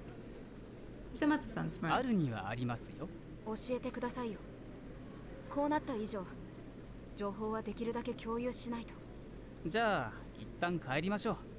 俺もいつもそういうものを持ち歩いてるわけじゃないんで、見せたいものがいくつかあります。 With that decided, Hisamatsu-san finished his coffee in one swallow. Man, it's a good thing that we're freelancer. You could say that spirit is hanging out. The sun had started to set by the time we made it back to the complex. Mercifully, it was still light out, for now, and after everything that happened yesterday, the thought weighed heavily on my mind. But as we turned into the parking lot, my attention was promptly pulled elsewhere. 引っ越しですかね。 Hisamatsu-san peered through the passenger side window at the large truck occupying one corner of the lot. It was much larger than any delivery truck, that much was for どこ certain. に止めようかしら。 As it happened, the truck had situated itself directly over my assigned parking 俺 spot. 降りてざっと見てみます。人の出入りがあるから玄関口を見ればわかるでしょうし。あ、お願いします。 At that, Hisamatsu-san hopped out of the car and craned his neck up at the complex. Nearly all of the apartment doors were visible from his position. Just then, Hisamatsu-san's gaze settled in a single direction. Had he seen them? His expression was as hard as どこ stone. かわかりました？ I quickly rolled down the window to call out to him, but he didn't respond. Instead, he walked right up to the driver's side door and opened it. あ、He grabbed me by the shoulder, urging me to get out. 203です。え？引っ越してるのは203です。 I understood immediately. Apartment 203 was directly adjacent to 202, and as with 201, 203 reputedly went through a lot of tenants. Without pausing to kill the engine, I whipped off my seatbelt as fast as I could, jumped out of the car, and dashed up to the second floor. On the way up, I passed a handful of movers carrying furniture downstairs. Once I reached 203, I found the door wide open. I ran up right as a man, likely a tenant, was on his way out. He appeared to be in his early 40s. He had a washcloth around his neck and a cardboard box in his hands. As soon as he spotted me, he shot me a suspicious あ look. の、お引っ越しですか？見ての通りですけど。 His tone was gruff and defensive. He seemed tired. This was my first time meeting him, but I could tell he was worn out. As I lingered on the spot, his gaze turned まだ hostile. 何か用ですか？あの、私201に昨日引っ越してきたものなんですけど。 201？ That got his attention. はい、まだご挨拶してなかったからご存知ないとは思いますけど。随分急なお引っ越しのようですね。別にあんたには関係ない。邪魔だからどいてくれ。 Damn. 邪魔ってな。 Talk about a bad attitude. The man forced his way past me, cardboard box in his arms. After witnessing the exchange, Hisamatsu-san turned back to the stairs. とりあえず車のことだけ言ってきますよ。お願いできます。 He nodded and was about to head off when he froze, his gaze focused on something behind me. I turned to find a woman, likely the man's wife, standing at the entrance to 203. 何か私昨日201に引っ越してきた結城と言います。She looked at me fearfully, as with her husband, she was carrying a cardboard box, though hers was smaller. 今外出から帰ってきたところなんですけど、その下にトラックが止まってたもので。車ですね。あと少しで引っ越しが終わりますから少し待ってください。 She timidly moved past me. ずいぶん急な引っ越しですね。お仕事の都合か何かですか？ At this, she visibly flinched. ええ、そんなもんね。 Her voice was shaking, as was the rest of her. I could see her fingers tighten around the edges of her cardboard box. 一旦202の駐車場に避けときますから。 This little comment was far more effective than I had anticipated. The instant 202 left my lips, the woman practically jumped out of her skin. Her box tumbled to the floor. I heard a dull crunch as the item inside shattered, but the woman was trembling too violently to notice. Hisamatsu-san scooped up the box and handed it to her. Just then her husband reappeared おい behind 久 her. 江、荷物はそれで終わりか。 But Hisaya didn't respond. The man took one look at his scared, shaking wife and おい paled. 久江、どうした？久江、あんたら何か久江に言ったのか？ Well, I told her the car's in the way. The man looked about ready to deck Hisamatsu-san in the face, but the bespectacled youth answered calmly. 車が止められないから202に避けときますからというつもりがこうなってしまったんです。 It was the truth after all. Thankfully, Hisamatsu-san had my back while I was too flustered to respond. Meanwhile, the man's expression softened. ああ、いや、もう終わりますから。あと少し待っててください。 An awkward tension hung in the air. Just then, a voice called out from inside 高橋 203. さん、壁と窓の新聞はどうしますか？剥がします？ They also put newspapers on the walls? Why? It must have been one of the movers trying to help expedite the process, but Mr. and Mrs. Takahashi reacted violently. 剥がすな！ Oh. Curious appeared inside and froze. Based on what I could see, the layout of their apartment was identical to mine, but the living room window was completely covered over with newspaper. Panicked, the man dashed back inside the apartment, then turned and nodded to もう us. 少しで終わりますから。ちょっと下で待っててください。 Without waiting for a reply, the man slammed the door shut and began to scream at the 剥 movers. がすな！剥がすんじゃない！ Meanwhile, the three of us, myself, Hisamatsu-san, and Takashi-san's wife, trudged down to the first floor. Why newspapers? How's that supposed to help? I adore the art style, by the way. Once we arrived back at the parking lot, Hisai-san loaded her box into the truck, then sat down on the bumper. She looked so exhausted I couldn't help but reach out to her. 何かあったんですか？ She looked up at me weakly, her lips twitching. Was she trying to smile? あの新聞紙、どうしてあんなに貼ってるんですか？ I heard Hisamatsu-san call out from behind me. His shadow stretched across the asphalt as the sun continued to decline beyond the horizon. もう引っ越すからいいわよね。別に。 Over her shoulder, I saw the landlady walk into 203. Maybe she wanted to say one last goodbye to her あ tenant. なた201に入ったって。 I nodded. はい。昨日入居しました。そうかわいそう。とんでもないところに入ったものね。 Impending freedom seemed to bolster her courage to speak. 私たちはね1年我慢した。もっともここしばらくはビジネスホテル暮らしだったけど、もう1日だって我慢できないわ。あんな部屋。 She attempted another smile, though whether out of scorn or fear I wasn't 何があ certain. ったか教えてもらえませんか？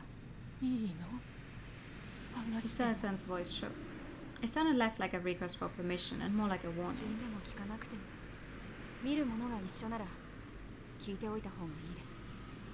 It was the honest truth, and it was this sentiment that motivated me into all the legwork today. Hisai-san glanced up at me. Her expression was one of pity. Then she went back to staring at her hands. 女がね Ew. 染み出してくる。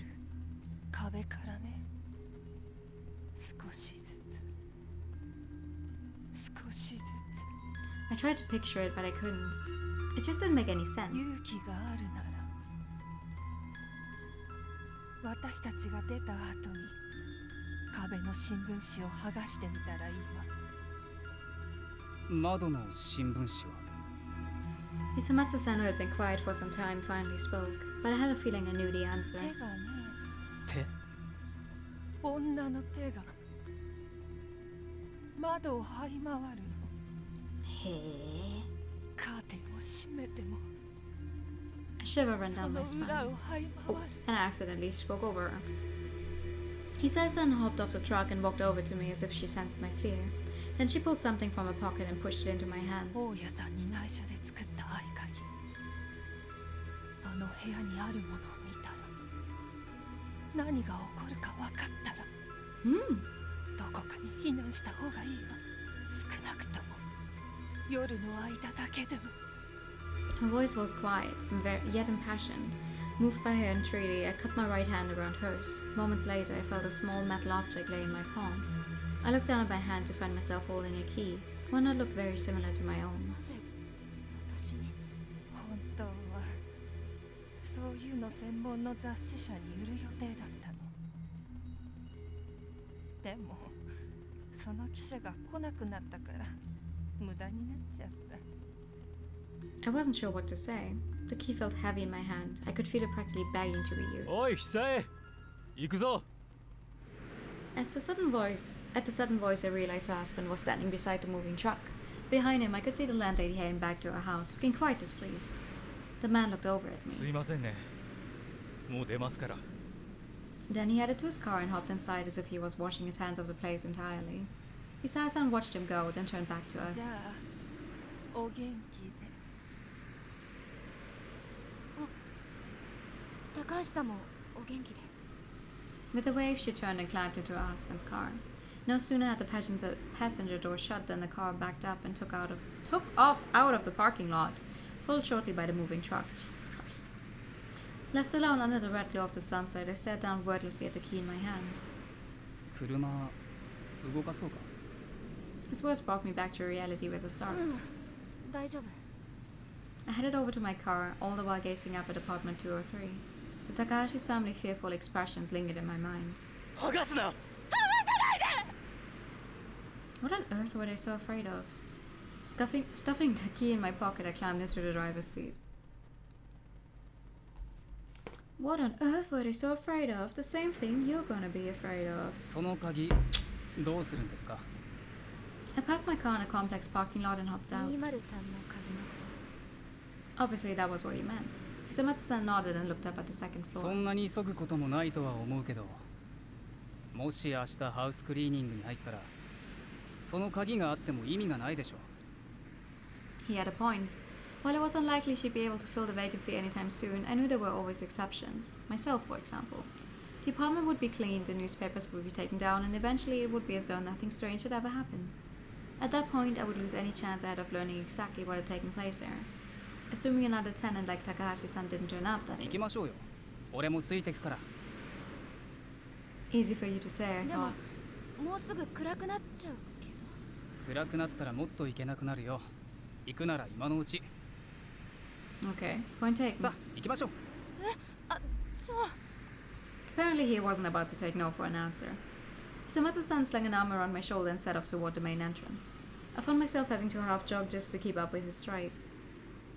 ちょっと待って久松さん。第5でいいですよあ、いやそんないきなり慣れ慣れしい。 Hey, it's okay. We're both gonna get cursed in a second, so what's the harm in talking to each other with first names? 同じ謎を追う戦友でしょ気にしない気にしないあなたは気にしなくても。 It was another story to me, actually. But before I could get the words out, he suddenly came to a stop. We had arrived at the freshly vacated apartment 203. The door seemed to turn menacingly before us, impeding our ゆき path. さん鍵あ、私のことは名字でいいんだ。だって名前聞いてないですし Come to think of it, he had a point. That said, I got the feeling that telling him my name was tantamount to letting him win, so instead I pulled the key out of my pocket and silently handed it to him. 俺が開けるんですか Yes. I nodded and he plucked the key from my palm. Just like that, my hand felt words lighter. 誰が開けても一緒ですよ、こんなの。久松さんは怖くないの？第5。怖いですよ。俺も人間ですからね。Contrary to his claim, he promptly stuck the key in a lock and rotated it. There was a metallic click as the cylinder turned. He put the key into his pocket and grasped the doorknob. Behind us, the sunset was fading fast. It will only get darker from here. 久松さん、大丈夫？第5だってば。大丈夫じゃないけど、大丈夫です。結城さんこそ Just get 大 it 丈 over 夫。with. 大丈夫じゃないってば。ちっとも。じゃあ行きましょう。 What part of this is perfect? Before I could retort, Hisamatsu-san twisted the knob. The door swung open with a dull metallic groan and he promptly walked right ど in. うせクリーニングに入るからいいよね。Hisamatsu-san stepped inside without pausing to take his shoes off. I followed suit. Darkness fell over us as I shut the door behind me. There was still plenty of daylight left outside, and yet the interior of the apartment was as dark as night. 新聞紙貼ってるからだよね。Oh, of course. I remember the newspapers I'd seen covering all the windows. Still, we needed a light source if we were to investigate anything. I moved to open the door 待 again. って、明かりならあるから。 As he spoke, a small beam of light suddenly flared to life before me, and I realized he was using a flashlight app on his cell phone. Without further ado, Hisamatsu-san walked to the windows and unceremoniously tore down the newspapers. The light of the sunset filtered into the room all at once, brightening our surroundings considerably. Emboldened by the last rays of daylight, I moved further into the apartment. I debated taking my shoes off, but ultimately decided against it. Meanwhile, Hisamatsu-san continued to tear down the newspapers indiscriminately. But as I approached, he suddenly fell ど still. うしたの？同じだ。 His voice was so faint it wasn't clear whether he'd actually heard my question. He stared wide-eyed at the window 同 pane. じって何が？ I followed his gaze to the window but couldn't see much. Beyond the window lay the balcony. It didn't look particularly damaged or dirty, minus some handprints on the... Handprints? I heard my voice shift up an octave. Octave. I don't know how to talk anymore. Hisamatsu-san's fingers trailed over the glass. That's when I realized. 姉ちゃんの時と同じだ。 The handprints were on the outside of the glass. Illuminated by the sunset, I could see dozens and dozens of them. But why would the culprit hit the window in the first place? 暗くなる前に壁も見るか。 Just then I noticed that the sun had set almost completely. Hisamatsu-san straightened up and moved to the nearest newspaper-covered wall. 本当に剥がすの？そのために入ったんでしょ。 Standing behind him, I couldn't see his expression, but I could tell his shoulders were stiff. 剥がしますよ。 His voice wavered faintly. Glancing at me over his shoulder, he reached up high with one hand. His fingers clamped around the top of the newspaper, and then he whipped his hand down in one fluid motion. A loud ripping sound rent the air as the newspaper tore all the way down. With Hisamatsu-san standing in the way, I couldn't really see the wall. A strangled groan escaped his lips as he froze, rooted to the spot. 久松さん、 I couldn't bring myself to get any closer. I knew I needed to see the wall for myself, but I couldn't take a single ね step. え久松さん、どうしたの？ In response to my question, Hisamatsu-san shuddered visibly. こりゃ引いて。 He stumbled backwards, and I caught a glimpse of something over his shoulder. There looked to be some sort of stain on the white wallpaper. 何？ I still couldn't really make it out from here. Finally, I took a step forward, bringing myself shoulder to shoulder with Hisamatsu-san. Ew! A scream welled up in the back of my throat, but Hisamatsu-san quickly clapped a trembling hand over my mouth. ダメだ、静かに。 I stood, knees shaking, too transfixed on the wall to listen.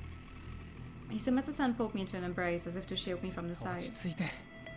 俺が言えた義理じゃないけど、落ち着いて。 I could hear the squeak in my voice. It felt like that scream was still clogging my throat. Even with Hisamatsu-san blocking the way, I could still see the wall in my mind, clear as day. A strange stain stood out in bold relief on the wall. A stain in the shape of a woman with disheveled hair and hate in her eyes. Hate? No, she just looks a little wonky. You know, like someone put her into a washing はい machine. どうぞ。 Hisamatsu-san set a mug down in front of me. Mechanically, I picked it up, and the aroma of freshly brewed coffee wafted up to ミ greet ルク me. と砂糖いります？ I slowly shook my head, and he sat down on the opposite side of the coffee table. 少しは落ち着きました？ Taking a sip of his own coffee, Hisamatsu-san spread something out on the table. I glanced over to find what appeared to be a series of newspaper clippings. From there, my gaze wandered around the room. Beyond the dark grey curtains, a masculine colour to be sure, I could see that the darkness of night had set in. It's a colour! It doesn't have a gender! Jesus Christ! For a split second, I pictured the woman's baleful eyes peering back at me from beyond the shadows, and reflexively I looked away. Yeah, I'm gonna have that CG in my mind when I go to sleep tonight as well, so at least we're all suffering here. He folded a knee up to his chest and leaned his chin against it. Evidently, he'd read my mind. He closed his eyes as if in recollection. Personally, I didn't want to remember it. The dark shadow spreading over the pale wallpaper, its eyes twisted with "Hey, thank you for the pats." As the memory threatened to rear its head, I hastily took a sip of my coffee. Thank you!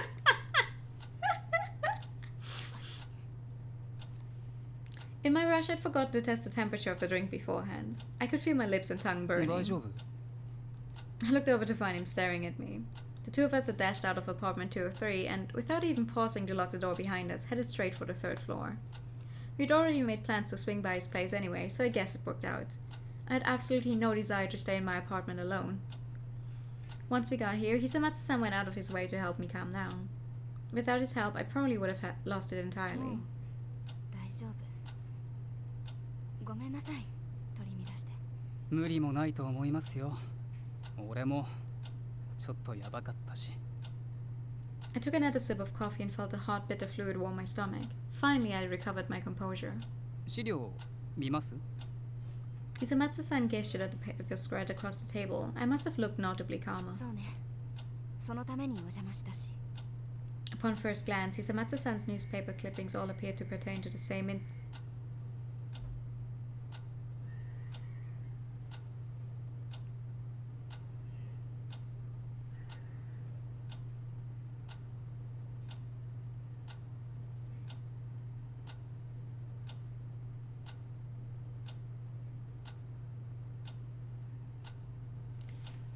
Hold on.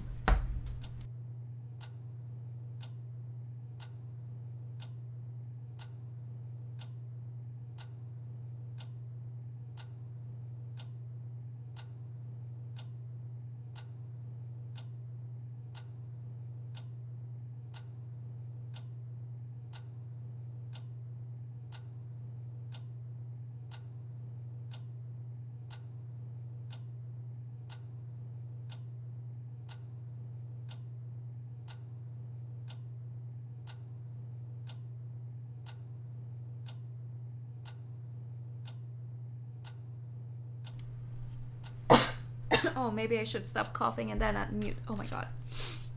I thought it might have been my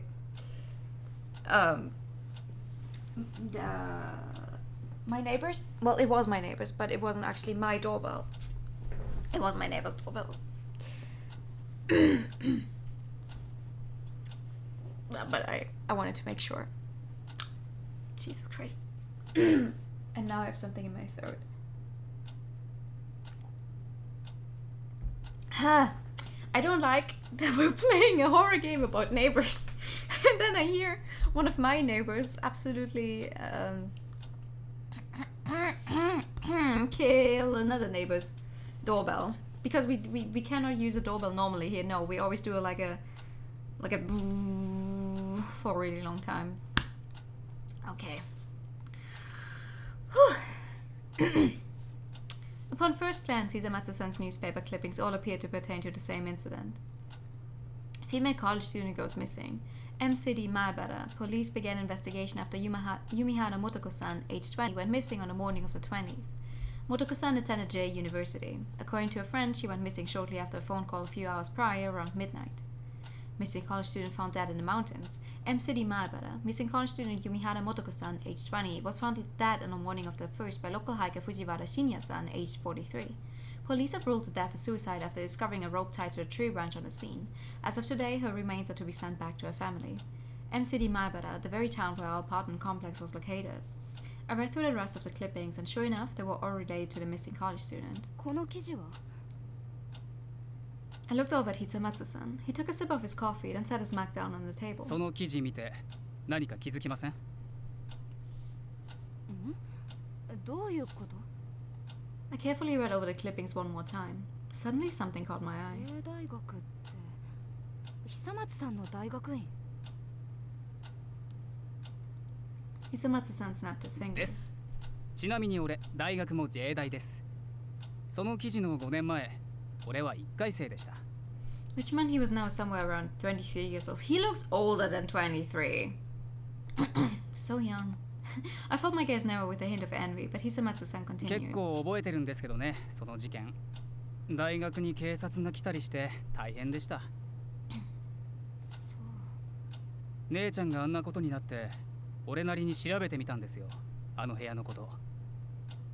そしたら、ちょうどサークルの先輩にその人の友達がいて、その人、元子さんが当時202号室に住んでたことが分かったんです。つまり202号室の怪異はこの事件と関係があるってこと？まだ憶測の範疇ですけどね。でも時期的にはぴったりだし、妙なことはいくつかあるんですよ。妙なことって？ And he across the table without realizing it, and Hisamatsu-san did the same. 一つは、元子さんには自殺の動機がない。その先輩が言ってたけど、彼氏もいて成績もそれなりに良くて、大学生活は上々だったそう。 I'm not gonna comment on that, not, you know, being a reason against suicide, but okay. 他にはルームメイトの存在。ルームメイト？ In other words, she shared her living space with a total stranger. 元子さんにはルームメイトがいたらしいんですよ。ところが誰もその姿を見てないし、後で彼女の部屋に入った警察も親族もその痕跡を見つけることができなかった。そのルームメイトがいたって根拠は？俺の先輩が言ってたんです。必ず決まった曜日になると、今日は夕飯の当番だからって早く帰ってたって。彼氏と同棲してたって線は？ It certainly wasn't uncommon for young adults to move in together before ところ marriage. がですよ、元子さんの彼氏がまたその先輩の知り合いなんですけど、彼女の部屋には一度も入ったことがない。 I pondered the facts for a moment. 5 years ago, Yumihara Motoko died in a bizarre suicide. She had a roommate, but there was no evidence of another person living there. Was a death that triggered that caused strange phenomena to occur around apartment 202? ねえ、元子さんが死んだのは5年前で、202が貸し出されなくなったのはその部屋で死んだわけじゃない元子さんが、どうしてあの部屋に思いを残してるのかしら。そこは俺も知りたいところですね。分かってるのは、元子さんの自殺は確実にあの部屋の異常に関係あるってこと。あの部屋にある怨念だかなんだか知らないやつは、周囲の部屋に影響を及ぼすほど強いってこと。さっぱりだわ。さっぱりですね。At this point, there was nothing more we could really do. We weren't professionals after all, but I knew someone who was. 翔子にでも聞いてみるか。翔子さんって？私の妹。雑誌社に勤めてるの。確かあそこオカルト関係とかゴシップ関係の部署もあったと思うから聞いてみる。いいですね。何かいい情報が入るかも。小さい会社だから期待はしないでね。さて。I glanced up at the clock hanging on the wall, 7:30 p.m. Evidently, I'd been here for much longer than I originally intended. もうこんな時間。Hisamatsu-san followed my gaze to the clock. 本当だ。そろそろおいとまするわ。論文の邪魔できないし。それは午前中で終わったからいいんですけど。けど、何？ Hisamatsu-san shot me a pointed look. There was a pause. Somehow I knew what he was trying to suggest. 多分大丈夫。ここに泊めてもらうわけにはいかないし。帰るわ。一応、携帯の番号は登録しといてくださいよ。落ち着いたみたいだけど、やっぱり心配だし。うん。ありがとう。Frankly, I was worried about myself too. Still, I didn't want to mooch off the kindness of someone I'd only met the day before. じゃあ、とりあえず何か進展があったら。ええ。おやすみなさい。With that casual farewell, I walked out of apartment 301, feeling ever so slightly disappointed. I would not have gone back to my own apartment. I don't think. No. No, if someone had told me, hey, you can stay over, and this was. All of this had happened before, I definitely would have not gone back to my own apartment. Hello? Especially not if it's dark out. By the time I reached the door to 201, that slight disappointment had transformed into massive regret. The hallway lights did little to mitigate the oppressive feel of the darkness. The aging fluorescent bulbs flickered overhead, casting shadows over the walls. Meanwhile, the door to my apartment seemed to tower over me. Not that I was expecting a warm welcome. I turned away from the door. Somehow I couldn't bring myself to put the key in the lock. In fact, I had half a mind to go to a diner or something instead. But an unfortunate fact, though it may have been. How was I supposed to spend the next year living here when I was ready to get the hell out of Dodge after just 2 days? Summoning all my courage, I turned back to the door. For a moment I fiddled idly with the key, rattling it against the keyring. Then, finally, I plunged it into the lock and turned it. I reluctantly put my hand on the doorknob. I had to do this. Twisting my hand, the door clicked open. Gravity pulled my hand downward and the knob with it. Then I pulled the door toward me and unsealed the abyss. From the door I had a full view through to the living room. Relieved at the absence of anything peculiar, I quickly flipped the light switch by the door. Then I whipped my shoes off, stumbled inside, and switched on all the other lights in the house for good measure. While I was at it, I shut both the living room and bedroom curtains. Then finally I could breathe. The apartment was perfectly ordinary. I've been planning to bolt on the spot if anything supernatural manifested, but evidently that wouldn't be necessary, so I went back and locked the front door. Weakly, I staggered into the living room and collapsed onto the sofa.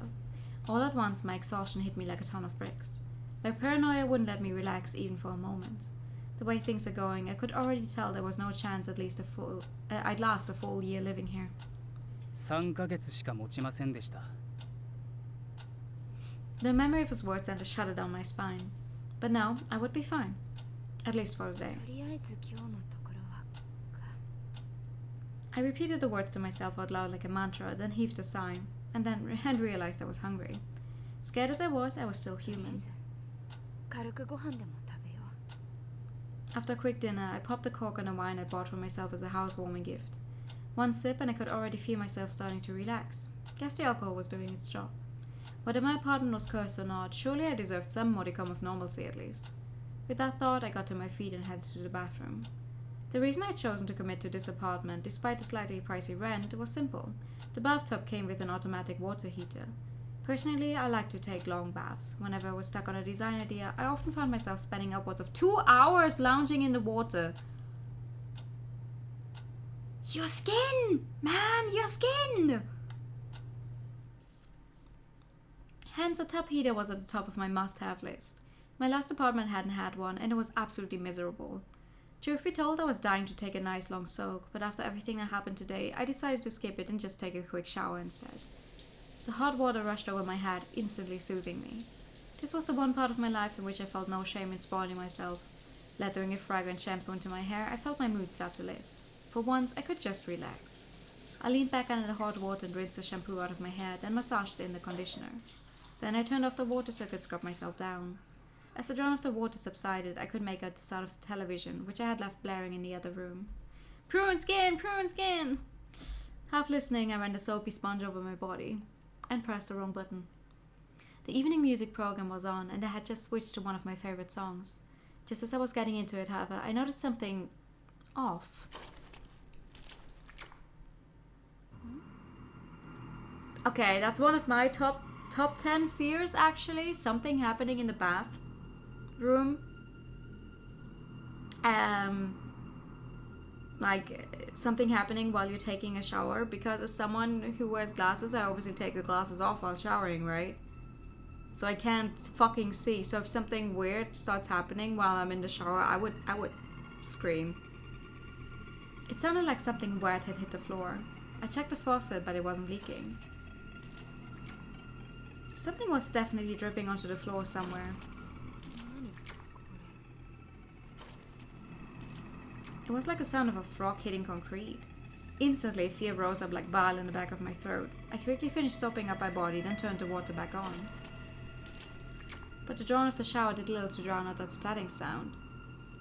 It sounded like it was coming from outside the bathroom. Hastily, I rinsed my hair and body. Just then...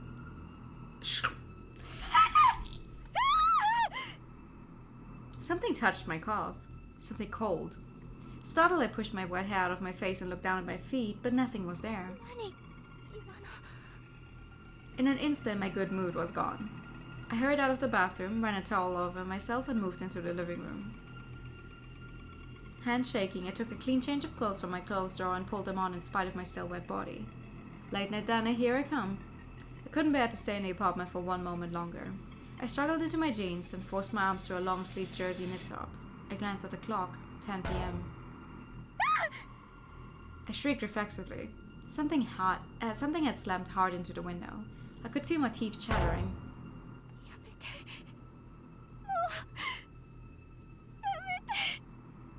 I grabbed 3 things: my wallet, my keys, and my phone. Then I bolted out of the apartment and never looked back.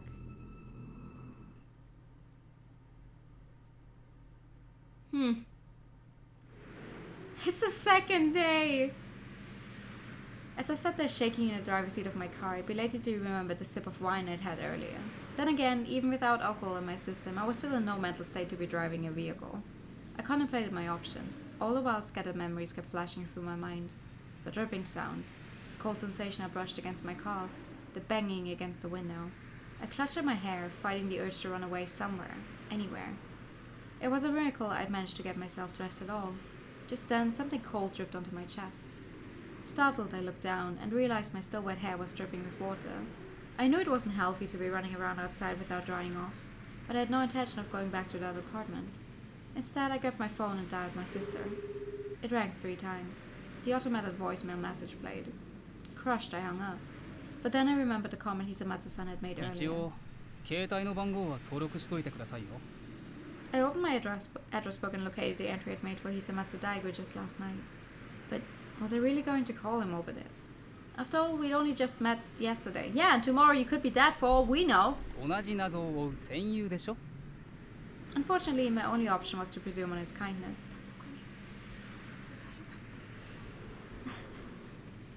Water dripped from my hand to the phone's display. Reluctantly, I forced myself to press the call button. Then I slowly raised the phone to my ear. It rang once, twice, 3 times, 4, then... はい、もしもし。 His voice sounded a bit different over the phone. Still, it was definitely him at least. There was a pause. Almost as though I caught him off guard. ゆうきさん? 下の駐車場の車の中にいるんです。お願い。 On the other end of the line, I could hear loud footsteps, then the sound of a door opening. He had yet to say a word in response. But before I heard the door shut behind him, I heard the thunder of his footsteps on the stairs and knew he had already left his apartment. Down 1 flight to the 2nd floor landing, then down another to the 1st floor. I could tell just from the sound. The sound of footsteps intensified, and less than a minute later, Hisamatsu-san was peering in through my windshield, slightly out of breath. Once he confirmed I wasn't in a car, he opened the driver's side door and crouched down to my eye level. ゆうきさん、大丈夫? The instant I saw him, I felt my throat get tight.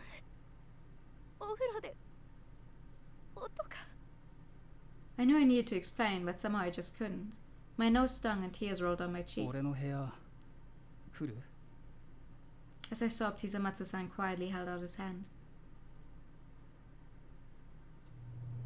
Back in 301, the first thing Hisamatsu-san did was help me dry my hair.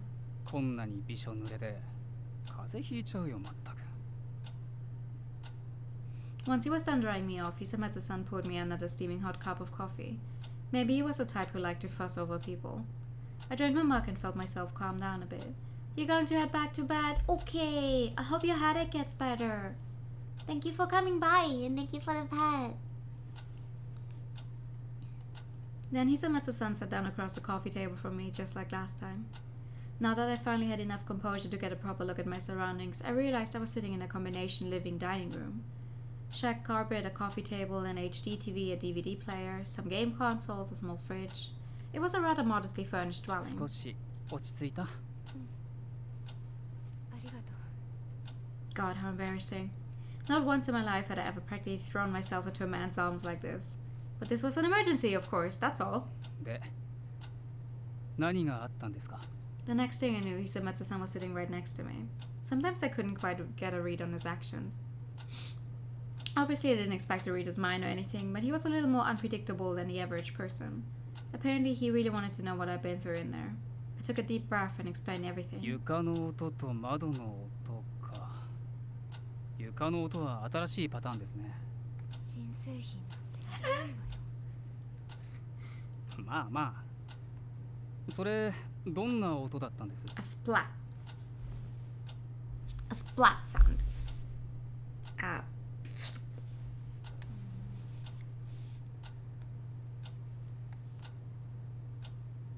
forced myself to revisit the memory. It had been a fairly light sound, light enough to mistake it for dripping water anyway.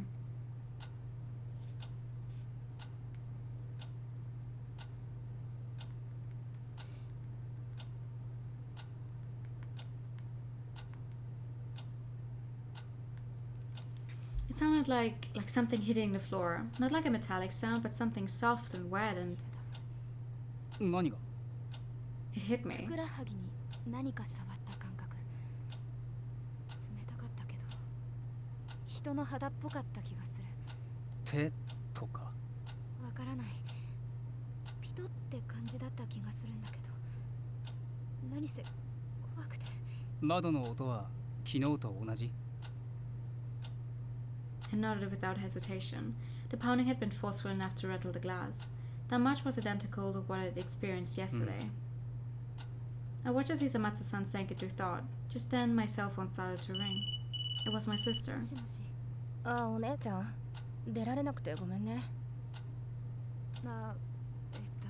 ねえお姉ちゃん、そこど家だけど。The lie left my lips before I could stop it. I couldn't exactly tell her I was hanging out alone at night in the apartment of some neighbor guy I'd only just met yesterday. 本当？まあ別にいい You けど。 could. 何か気になることでもあっそこは大丈夫だと思うけど、その近く危ない気がするの Just a ね。 gut feeling. What the fuck is up with her? She's some kind of radar for supernatural stuff? As usual, my sister's intuition was razor sharp. All my life, I'd never been able to hide anything from あ、 her. そうだ。お姉ちゃん、斉藤編集部長知ってるよね。第二編集部の。この間更新の打ち合わせやったから知ってるわよ。That's sad. I didn't think she'd ever met him directly, considering she was assigned to the first editorial board. I wasn't close with him myself. We'd only spoken a few times to review the contents of each update. 今日のお葬式、斉藤部長のだったの。Oh? 病気？ As far as I knew, he was an incredibly fit and healthy guy. The last person I'd expect to drop dead overnight. 自殺。だからそっちの面倒ごとにはあまり関わってる暇ないかも。ちょっとそれってどういうことよ？第二の仕事のお鉢がこっちに回ってくるから。あとお姉ちゃんがこんな時間に電話って大抵ろくでもない用事の時だから。 She's seen right through じゃあ me. 第三編集部の人紹介してくれない？あそこオカルトとかゴシップ関係の部署だったでしょ？ Shoko fell silent. After a solid 30 seconds of dead air, I heard a frustrated sigh. お姉ちゃん、第三編集部独立したんだってば。ミスティ出版って名前変えて。Oh. あれ？そうだっけ？ウェブサイトのデザインリニューアルするときにあそこの更新なくなるって話したでしょ。高一にもちゃんと説明させたじゃない。 Watabe Koji was Shoko's boyfriend and a former editor on the third board. Did he get recruited to this Misty Publishing then? Evidently my age was taking its toll on my memory. Hello there! Hi hi! Good evening! No, that's right. I had been buried under a crashing workload at the time of the site overhaul. That would explain it. Not that it mattered ultimately. 明日あたり高一に電話させるけど、それでいい？ She sounded more than a little annoyed about this. Maybe she'd been forced to work overtime to cover the second board. お願いできる？分かったけど。 Every time I see a different VN, that's incredible. That's because there's so many VNs to play. This one is scary. This one is a horror one. It's good so far. どうして？ Very interesting. 斉藤部長のこと何も聞かないから。聞いていいのかな？迷宮入りで自殺にほぼ確定って感じ。 Too many VN to play very little time. Exactly. Exactly, you get it. 聞かなきゃよかった。 It must have been a terribly gruesome death. And considering what I was forced to endure lately, I wasn't sure I could handle any more discussion on the topic. じゃあ光一くんに連絡よろしくって伝えて。待ってるから。うん、分かった。じゃあ。I ended the call and found Hisamatsu-san staring at me intently. 結城さんの妹って割としっかり者？かなり。よくわかる気がする。What was that supposed to mean? Hisamatsu-san nodded in understanding, downed his mug and hopped to his feet. He pointed over at the bedroom そ door. っちにベッドあるから、結城さんはそっちで寝てくれます？久松さんは？俺はあっちの書斎で寝るよ。A grad student with his own private study? Classy. Still, I felt bad stealing his bed. 私が書斎で寝るのが筋だと思うんだけど。I would never be able to have a clock like this one. The clock, you know, going tick tock, tick tock in the background the entire time is making me very mad. 恐ろしい思いしたんだから、あまり気にしないでぐっすり寝たら。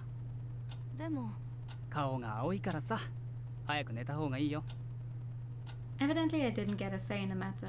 Part of me felt guilty, but another part of me was massively relieved. And so I slept like a baby, tucked up in the bed of a man I'd only just met yesterday. Hey, I mean, at least you were able to fall asleep in someone else's bed. There's lots of people who have problems falling asleep in beds that are not their own. Are they living inside the big bed? No. She just moved into an apartment complex, and apparently the place next to her apartment, there's no one living there, but it's definitely haunted. There's weird stuff happening, weird sounds, a hand coming over from that apartment. The other side, our neighbors just moved out. The person who had been living in the apartment before her went mad, like insane mad, and has been in a hospital forever now, and now she's staying over with the upstairs neighbor, who's trying to find out what is happening with that apartment because that was his sister. So the morning arrived without incident. I woke to the sounds of activity in the apartment and the gentle rays of sunlight streaming in through the curtains. I got out of bed, slit the door open, and finally remembered that I'd spent the night at Hisamatsu-san's place. Ah, ohayo. In stark contrast to my sleepy haze, Hisamatsu-san was briskly preparing ほら、 breakfast. 座って。よく眠れました？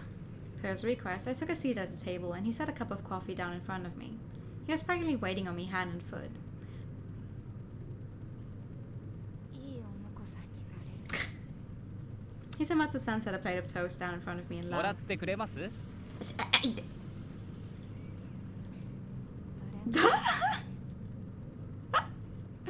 Oh god, I can't believe I'm even joking about that. Thankfully, Hisamatsu-san had walked into the study, so he might not have heard me. I yawned and took a sip of coffee. Just then, my cell phone rang. I dug it out of my purse. It was Shoko. I picked up instantly. もしもし、翔子？結城さん、俺ちょっと出るけど。 Unfortunately, Hisamatsu-san called out to me right at the moment. I quickly gestured at him to お hold 姉 on. ちゃん今どこ？いや、ちょっと出先で。She didn't need to know exactly where I was. Besides, it wasn't technically a lie. で、何？ I knew she'd see through it, but I had to 高 try. 一の会社の人を紹介してもらえたの。もう話は通してあるから。電話番号は She rattled off a phone number and I saved it in my address わ book. ざわざありがとう。助かったわ。じゃあ、私申し訳 She's ないけど。 gonna be like, who's the guy you're staying with, huh? Huh? いいけど彼氏後で紹介しなさいよ。 Busted at the finish line. 違う。 I could deny it until I was blue in the face, but there was no telling whether she'd actually believe じゃあお it. 姉ちゃんまたね。 After we hung up, I stared down at my phone for a moment. もう終わった？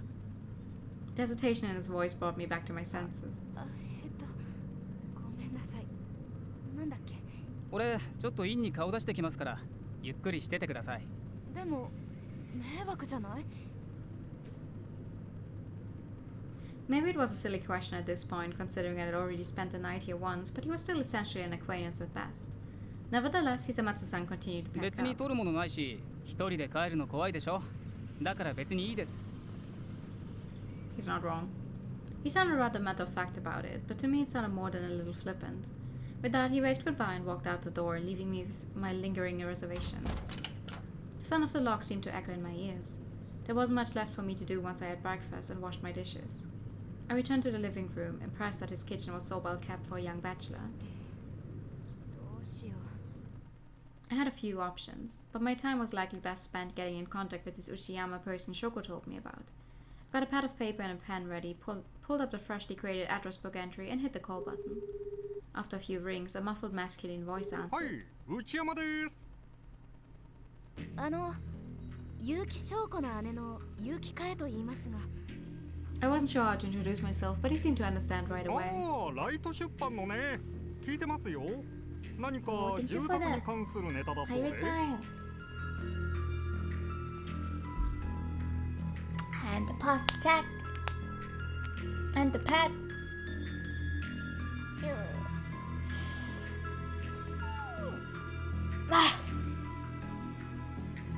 ええ、内山さんがこの辺りの住宅関係の話に詳しいと聞いたもので。ええ、訳あり物件に住み込むバイトなんかもよくやってます。Ooh. 訳あり物件に住み込むバイト？ According to Uchiyama-san, as long as there was someone living in a given property, the landlord would be spared having to explain anything to a new tenant. That said, very few people were interested in seeking out so-called problematic apartments to live in. So, in exchange for a temporary tenant, these property owners would let him write articles about their problematic spaces. Evidently, that was how Misty Publishing got material for its それ magazine. でどの物件です？MC 前原のシャトレ・ロマーヌなんですけど。ああ、あれだ。202号室のネタ。ご存知なんですか？ Of all the places I expected this phone call to go, I never anticipated he'd name dropped that one. Desperate hope, burgeoned in my chest as I awaited his 業 answer. 界では密かに有名ですよ。住んでた大学生が山の中で自殺したあの部屋でしょう。Mm. ええ、そうです。 What kind of business did he mean exactly? I kept that little comment to myself forever. あそこはガードが硬くてね。その大学生の部屋は開かずの間になってるらしいし、その上下左右も入居審査が厳しくて住めないんです。どうやら何か起こるらしいって噂は聞いてるんですけどね。上下もですか？ええ、今は誰も住んでないみたいですが、この間203の中を見せてもらうって手はずになってたんですけどね。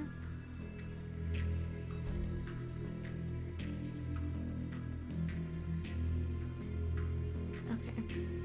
その段取りをしたライターとは連絡が取れなくなっちまって。So Takahashi-san had been meaning to sell a spare key to Misty Publishing of all places. Small world. そんなわけで、あの物件に関してはお役に立てるような立てないようなというところですか。で、何をお聞きになりたかったんですか？ Jumping to conclusions much. Shouldn't you ask that before you decide whether you can help me? I took a deep breath and put a lid on my sarcastic retorts. 202で何があったか知りたかったんです。好奇心でお聞きしますけど、何かあなた自身と関係が？ 201に住んでるんです。ぜひ取材させてください。So that one coming. 201では何が起こってるんですか？手を見ました。手？どんな手ですか？いつ？どんな風に？ This is why everyone hates reporter types, I thought to myself. I wasn't a big fan myself, but for now I needed to be patient. 待ってください。お話ししますけど、その前に202の情報を何かもらえませんか？202の情報ですか。前にそのアパートの管理会社の社長が Yeah, I 自 know that. 殺したのはご存知ですか？はい。奥さんが入院してることも知ってます。どうもそのアパート、社長が女を囲ってたらしいって噂はあるんですよ。202にですか？女子大生は違いますよ。でも部屋番号まではちょっと。女子大生が自殺した日、その近辺で社長の車は目撃されてるんです。どこですか？大家の家です。その社長と大家はどうやら親戚関係にあったらしいですね。 You learn something new every day, I thought to あ myself. とは社長が入れ上げてたらしいホステスもその半年くらい前に姿を消してるんです。ですがこれはフィリピンに帰ったんじゃないかって噂ですね。 I wasn't sure how much of this word I could trust. Still, I appreciated the new leads regardless. I asked him for the name of the bar the missing hostess had previously worked at, then gave him the rundown of all that had happened to me since I moved in. As I spoke, Uchiyama-san grew more and more excited. なんとか取材できないですかね。私に言われても I wasn't exactly protective of the apartment by any means, but I didn't feel comfortable letting strangers in there either. For now, we ended the call with a mutual agreement to get in touch if either of us discovered any new information. My leads were few, but at least I had something. After that, I decided to return Hisamatsu-san's kindness by tidying up his apartment while I waited for him to arrive.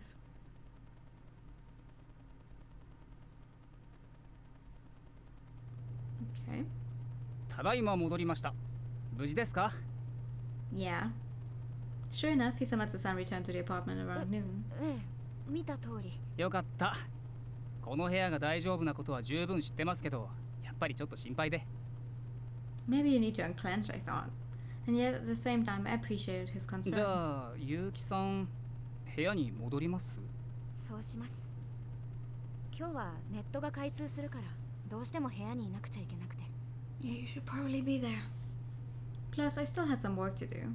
I needed to hurry up and finish the site update for Shoko's company. 玄関先まで付き合いましょうか? Hisamatsu-san sounded a bit shy. After a moment of consideration, I nodded. I wanted to believe I'd be fine during daylight hours, but as it turned out, my fear had taken a permanent residence here. I knew there was no point in putting on a tough act for Hisamatsu-san. Admittedly, it was a little silly to think of how much courage it took to walk down a single flight of stairs, yet there I was, standing before door to 101, like I was about to head into the belly of the beast. じゃあ、入りますね。はい。Behind me, I could hear the tension in his voice. I slipped the key into the lock and turned it, unlocking the door with a metallic click. I opened the door to find my apartment waiting for me, shrouded in dim tranquility. The beige curtains didn't seem to have much of an effect on this place. Why did it feel so stuffy in here? Was it just because the windows were shut, or was it something else? I flung the door open and stepped inside. Just then I felt something touch my shoulder. 俺です、俺。I was so startled I startled Hisamatsu-san in turn. I'd forgotten he was there. 俺どうしましょう？ここで帰ります？ It was clear that, as a man, he felt bad potentially intruding on my space, but I shook my お hand. 願いだから、もうちょっと付き合って。そう言われるとなんかドキドキしますね。Shut the fuck up, dude! そういう意味じゃないんだけど。I shot him a glare and he raised his hands and defeat. Was he joking or not? It was hard to tell sometimes. じゃあ、お邪魔します。まだ片付いてませんけど、どうぞ。I took my shoes off and walked inside. Nobody wants you to jump down the stairs while they call a flight of stairs, right? Right? Good point. Why are they called a flight of stairs, actually? On my way to the living room, however, I stepped into something cold. どうしました？玄関の電気をつけてくれます。At my request, the hallway light flicked on. I looked down at the floor to find that I inadvertently stepped in a puddle of water. On the left side of the hallway was the bathroom, tub and toilet separated. On the right side was a small room that had designated my office space. Last night I'd been in such a flurry that I probably dripped water all over the place, and yet something felt off. I started to crouch down to get a better look, then stopped. The path stretched from the bathroom to the office. But I never went to the office last night. ゆきさん、大丈夫ですか? Frozen in place, I felt myself start to tremble. Just then, Hisamatsu-san gently touched my hand, concerned. 一体何が? 久松さん、ちょっとお願いがあるんですけど。何でしょう? この右のドア、応接室なんですけど、中を覗いてもらえませんか? わかりました。Hisamatsu-san slipped past me in a narrow hall. Then he paused for a moment. Evidently he'd stepped in the puddle too. He quickly checked the sole of his foot and pushed open the door to the office. I heard the flick of the light switch. Then he fell still. 何かありました? Hisamatsu-san grimaced. Whatever he was looking at, he seemed to have trouble putting it into words. そうですね。濡れてます。床が。そうですね。なんというか、モップで拭いたような感じで。モップで?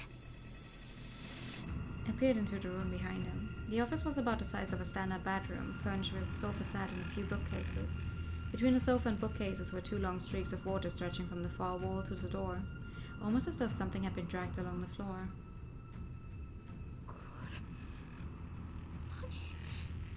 何? As I began to tremble all over again, Hisamatsu-san rushed into the bathroom, then returned with a towel. He tossed it to the floor and began to wipe out the water. Oh, it wasn't surprising he knew his way around, considering the layout of my apartment was identical to his. Once the water was all wiped up, he went and turned on the lights in the living room, all before I could even get a word in. Then he strode over to the windows and flung open the curtains. All at once, the apartment brightened up. とりあえず顔でも洗って落ち着いてください。俺応接室にいますから。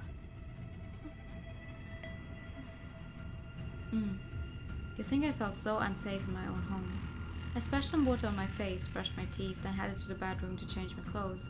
I already had half a mind to leave and go somewhere else. I couldn't bear to stay here any longer, not even for just an hour. I pulled some clothes from the drawer and tossed them on the bed, and as I started to get changed, it occurred to me.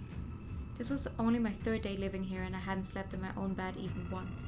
The first night I slept on the sofa, and last night I slept in someone else's apartment upstairs. Would I ever be able to live here in peace? As I pulled my pants on, my gaze wandered over the walls and settled on a single point. Hi, TK!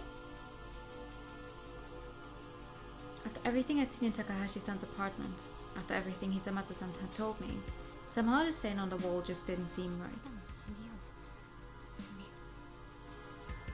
Just a stain. Did I actually believe that, or did I just want to believe that?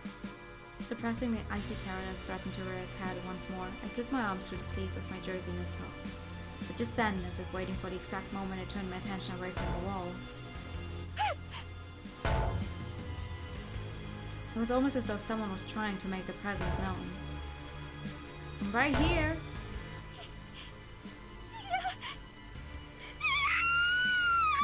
Yuki-san! Hisamatsu-san heard my scream and dashed into the room. Nevertheless, the banging intensified. In response, Hisamatsu-san slammed the wall back. お前か。姉ちゃんをあんな風にしたのはお前か! His fury echoed through the room. With one final bang, the noise stopped, leaving nothing but the sound of Hisamatsu-san's elevated breathing.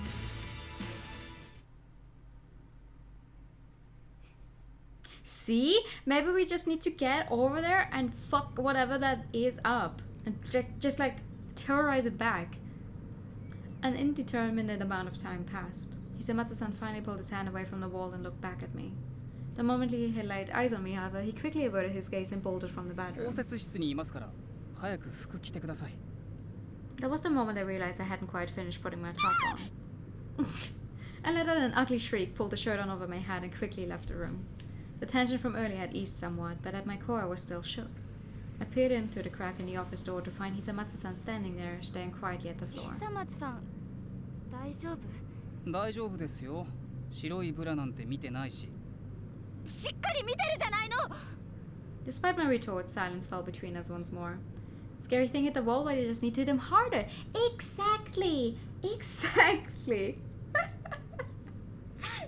Just terrorize it back. Like, oh, you won't let me sleep that night? Okay, bam, bam, bam. 10 seconds passed. Then Hisamatsu-san sighed heavily. 怖いですね。 Oh, really now? ここ。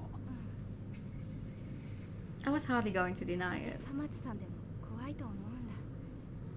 そりゃ怖いですよ。怖がってたでしょ。 No, actually, but I decided to keep that part to myself. そうは見えないって言いたそうですね。まあ、自分でもそうかなと思いますけどね。 The vibe between us was a little awkward somehow. Then Hisamatsu-san walked up to ゆきさ me. ん、今日はこの家にいなきゃいけなかったんでしたっけ？仕事のデータを送らなきゃいけないけど。パソコンはあれですか？ He shot a glance in the direction of the desktop PC I had set up in the living room and I nodded. じゃああれ、俺の部屋に移動しましょうよ。は？ I couldn't believe my ears. 私のパソコンを久松さんの部屋に？いや、冷静に考えてですよ。夜、いられますか？ I shook my head without a second でも thought. だったらデータだけでも送らせてもらえればそれでいいんだけど。俺、思うんですけど。 Hisamatsu-san slipped past me and walked into the living room. He put his hands on his hips and glared in the direction of the bedroom. 202に潜む何かよくわからないものはここにいる限り必ずアプローチしてくる。 Something told me he was right. Whoever she was, evidently the death of the grudge, was fearsome enough to warrant attacks on brand new talents at all hours of the day and 上 night. 下左右に及ぶアピールか。 I thought back on what Chiyama-san had told me. Meanwhile, Hisamatsu-san looked at me dubiously. 何それ。201に203、302と102。201は私がいるけど。302は誰も入ってませんね。そういえば。102はよく知らないけど。とりあえず今日は久松さんのところからデータは送らせてもらうとして。今夜ちょっと付き合ってほしいんだけど。デートですか？まあそんなところ。My casual response seemed to catch him off guard. 突っ込まれると思ったのに。まあたまには。いいですけど、どこですか？今は秘密。I powered on my computer and pulled up the half-finished files. Time to wrap up the rest of the site update. At least while I have a bodyguard on standby. 1時間くらいここにいてもらえる？大悟くん。いいですよ。で、あ、大悟って呼んだ。I was about to say. He looked at me in surprise, but I ignored it and focused on the work at 白い hand. ブラも見られたことだし、当分お世話になりそうだし。私のことは帰って呼んでくれる？カエさんって言うんだ。As I was busy typing, Daigo-san suddenly leaned over my shoulder to look at the screen. いい名前ですね、カエさん。Sometimes he threatened to give me a heart attack worse than any vengeful spook. I smiled stiffly, willing my racing heart to settle in my chest. That evening, after the files were safely emailed, the two of us headed into town. We waited at a nearby bus stop, then took a bus to the next town over. On the way, I gave Daigo-kun a general overview of everything Uchiyama-san had told me. He folded his arms in contemplation. ホステスの愛人か。 But why didn't they その人 find が any 弓原 evidence さん of のル someone ームメイ else トって考 having えるの lived が there? 妥当ですかね。まだわからないわ。内山さんの情報だと They フィ sort リ of ピ all ンに帰 together. ったらしい。 They're really cute, yeah. I wasn't quite sure whether I would like this kind of thing in a horror game, but it's working out somehow. で、そのホステスが勤めてたキャバクラに？まあそういうこと。ああいうところって女性一人じゃ入れてくれないのよ。なんだ、そういうことか。He looked so blatantly disappointed I couldn't help but まさ giggle. か本当にデートだと思ったわけじゃないでしょ。そりゃそうだけど、そうはっきり利用目的を言われるとちょっとへこむんですけど。 What a cutie. Smiling to myself, I gazed outside the window. We'd come pretty far into the central downtown area by now, and our stop was fast approaching. The bus turned onto another street, and the sunset's rays blindsided me. I reached up to pull the window shade down. Just then, the sun slipped behind a skyscraper, casting a shadow over the bus. She says. I let out a tiny squeak. カエさん。 Daigo-kun called out an alarm behind me. なんでもない。多分見間違いよ。本当に？ Definitely sure. The hand I saw reflected on my shoulder in the window. It was just a trick of the shadows. No way in hell was I about to let that thing follow me everywhere. I whipped the window shade down and sat back in my seat. Then I heard the bus driver announce our stop. Ooh, scary. If it starts following you outside of the apartment, that would not be good.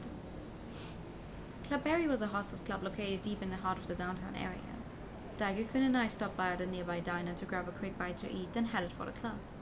This was the place where President Koyama's paramour allegedly worked. Neither of us were especially familiar with this sort of establishment.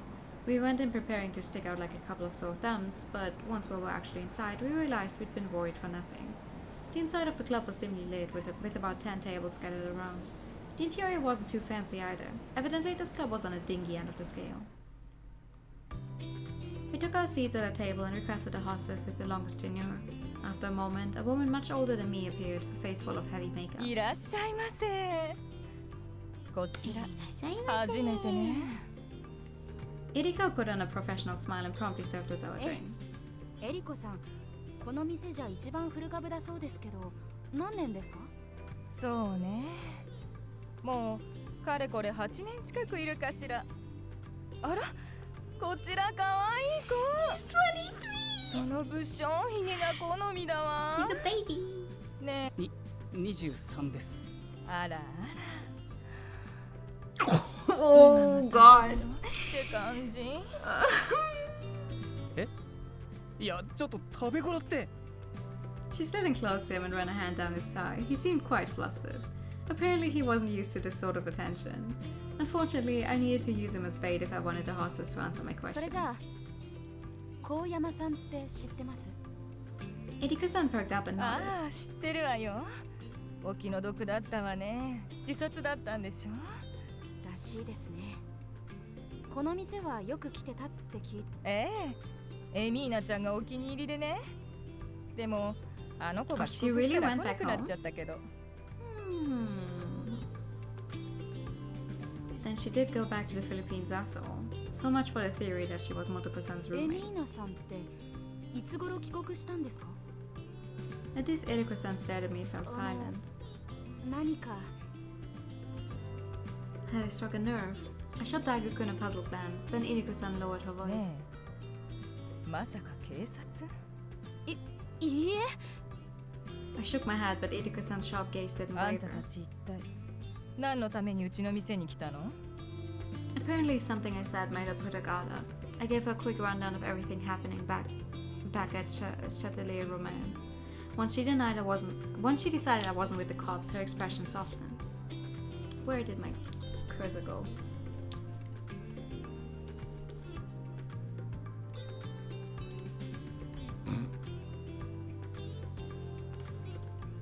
Hello. そういうことなの。いいえね。エミーナちゃん、不 Oh, 法 you're 就 not a 労 cop. だったから。 In other words, she hadn't obtained a proper work visa. If she was caught, she would have been deported on the spot.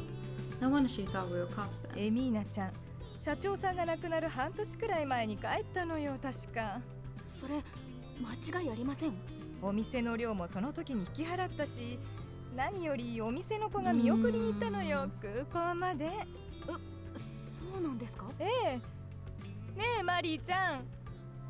Iriko-san turned and called out to an innocent-looking young woman nearby. When Mari turned to look, Iriko-san waved her マリー over. ちゃん、このお客さんたち、エミーナちゃんのこと聞きたいんだって。Mari took a seat at the attendant's station and bowed こんに politely. ちは、マリーです。よろしくお願いします。 Thick accent aside, I found I could understand her just fine. Iriko-san poured a drink for マ Mari-chan. リーちゃんもフィリピーナなの。東京だからエミーナちゃんとは仲良かったのよね。はい。エミーナにはとても仲良くしてもらいました。 She nodded with a sad じ smile. ゃあ彼女が帰った時寂しかったでしょう。はい。 My remark had been casual at best, and yet I noticed a slight pause in her response. I glanced at Iriko-san, but evidently she'd lost interest now that Mani was the focus of the conversation, as she was busy flirting with Daigo-kun. She didn't seem particularly interested in me, but that was fine. Daigo-kun was so flustered with Iriko-san hanging all over him, it was actually a little painful to watch. But he'd have to deal with it for a little エ longer. ミーナさんって高山さんの愛人だったって聞いたけど本当？ Mani paused. It wasn't an awkward pause, though. I got the sense she was merely searching for the right 高 words. 山社長、エミーナのいいお客さんでした。週に2回か3回通ってた。 Oh yeah, that is a big accent. じゃあ2人はお店だけの関係だったの？エミーナ、高山社長にいろいろ買ってもらってたみたい。同伴もたくさんしてたけど、よくわからない。 So far, Koyama sounded like any other patron. It sounded to me like she was keeping the details of their relationship vague on ね purpose. え高山社長ってモテた？ Mani thought for a 高 moment. 山社長、お金よく使う人。みんな指名は欲しがったけど、あまりアフターは。 Not the most popular guy around then. Maybe he didn't have a harem of paramours after all. Just then I felt a tap on my arm. I glanced over to find Daigo-kun imploring me silently with his eyes, Iriko-san slung around his neck. カエさん俺もう無理。 As for Iriko-san, she was eager to get him to keep drinking with her. At this point, I was starting to feel genuinely bad for じ him. ゃあそろそろおいとましましょうか。そうしましょう。明日も仕事ですし。ね。 Daigo-kun nodded vigorously, piping up with a fabricated excuse of his own invention. 1 second.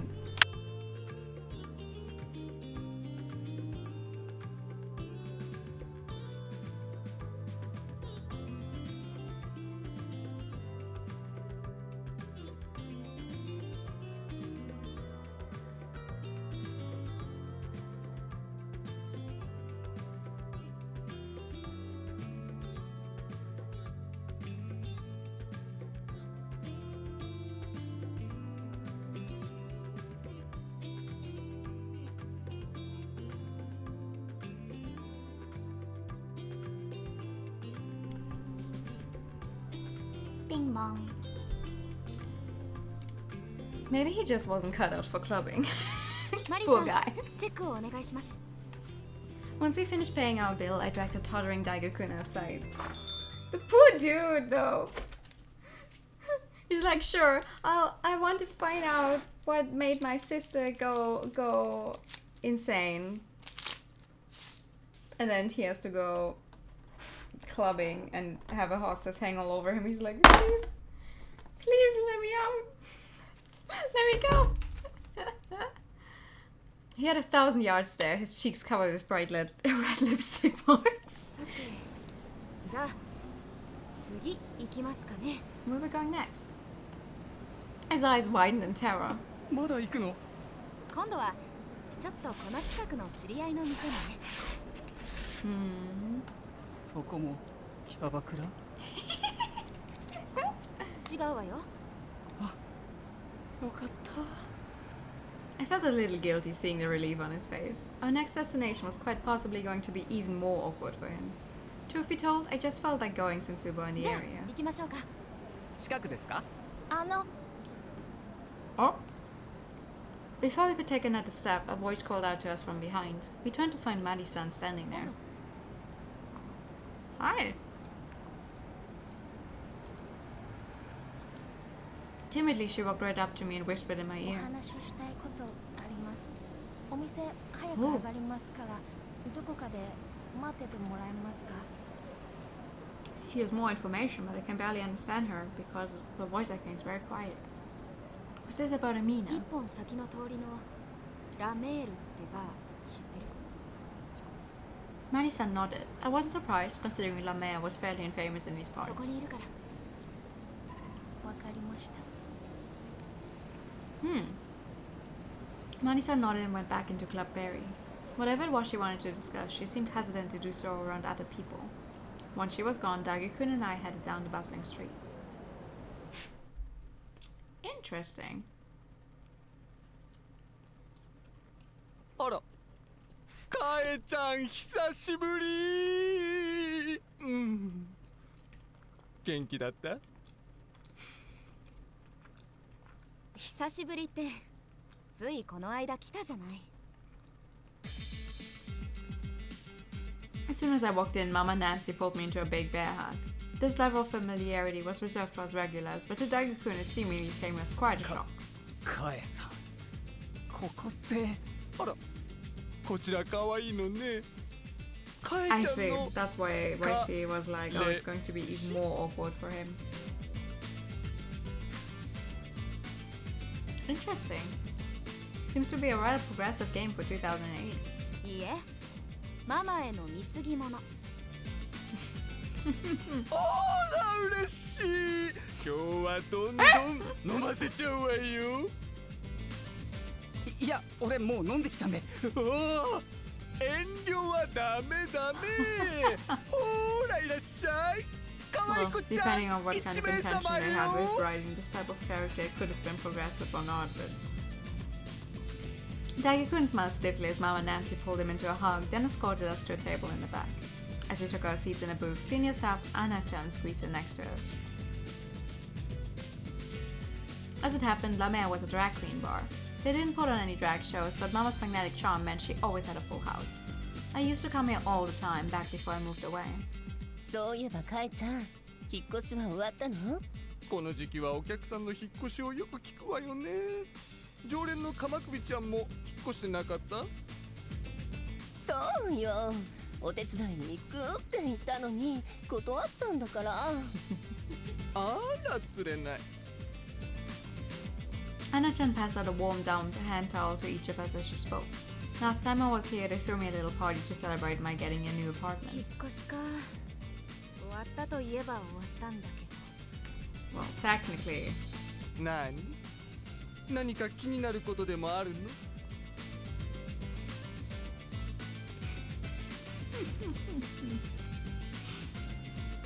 Across the table, Mama began to pour drinks for us, her muscular body pressed tight right up against Daigo-kun. In contrast, Anna-chan was on the standard side with a flamboyant tattoo peeking out from the back of her dress. 引っ越したアパートが予約付きでね。予約付き？ Yeah? 幽霊でも出る Ha の ha ha, funny joke, yeah. Both Daigo-kun and I felt silent in unison. Actually, Daigo-kun had been quiet to begin with, considering he was wrapped up in Mama's embrace. あやだまさか本当にかえちゃんって M 市に引っ越したんだっけ M 市前原ってところ。前原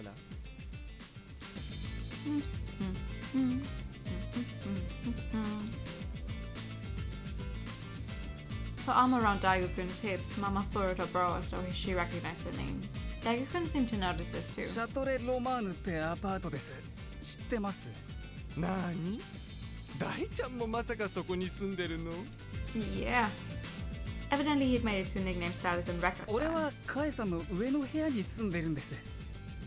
なるほどねあそこよくない噂聞くのよねねえアンナそもそも高山ちゃんの囲い部屋だしね I mean, obviously, that is how it's written, but I find it extremely funny that they keep walking from one place to the next and every single place has some kind of clue. Immediately. ママ、高山社長も知ってるの？ I hadn't expected to hear that name here of all places. I took my drink and leaned forward across the 知っ table. てるも何もうちの乗客よ高山ちゃん確か近くのホステスにお熱だったじゃないアンナあの子やだなんて名前だっけ Just then the front door い jingled. らっしゃいあらマリーちゃん Daigo-kun looked over my shoulder at the door, then lifted his hand in a slight wave. I turned to look, and sure enough, there stood Maddie-san in her street clothes. She looked a lot different in a thin knit sweater and jeans compared to her work uniform. マリーさんのことを知ってるの？ I waved at Maddie-san as she approached, and Mama nodded. ええお友達とたまに来てくれてたものずいぶんお久しぶりだけど Aha, yeah, with a friend, huh? Maddie-san sat down beside me in the booth. 私たち外しましょうか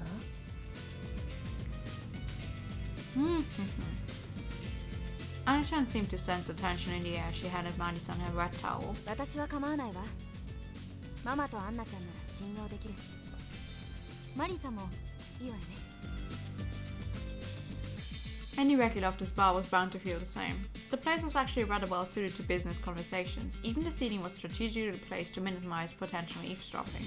This was how Mama continued to expand her network of そう contacts. ね確か小山ちゃんがお熱だったのってマリーちゃんのお友達のエミーナちゃんだったのよね Unsurprisingly, Mama was already up to speed.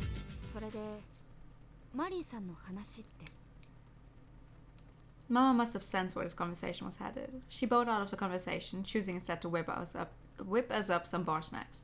Maddie-san took a sip of her drink and looked at me and Daigo-kun in turn. その前に聞かせてください。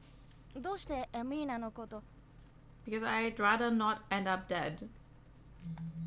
Come to think of it, Maddie-san hadn't been there for the explanation. I decided to give her, Mama, and Anna-chan a quick general overview of all that had happened since my move-in day. Once I was finished, Maddie-san paused for a moment, then began to speak. そのアパートに住んでた子のルームメイトがエミーナだったかわからないけど、エミーナフィリピンには帰ってないと思う。どういうこと？あの日、私確かに空港にいたけど、エミーナには会ってない。え？じゃあどうして彼女がその便でフィリピンに帰るって知ったんだ？ You have to leave now, see you next time. Okay, thank you for coming by. Don't make them die. I have no saying here. This is a kinetic novel. I can't make any choices. If they die, they die.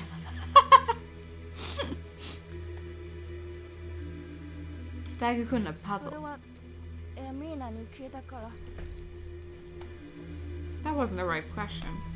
But before I could ask, Mama beat me to it. どうして乗ってるはずのエミーナちゃんが乗ってないって思ったの Make them order food. I ordered food.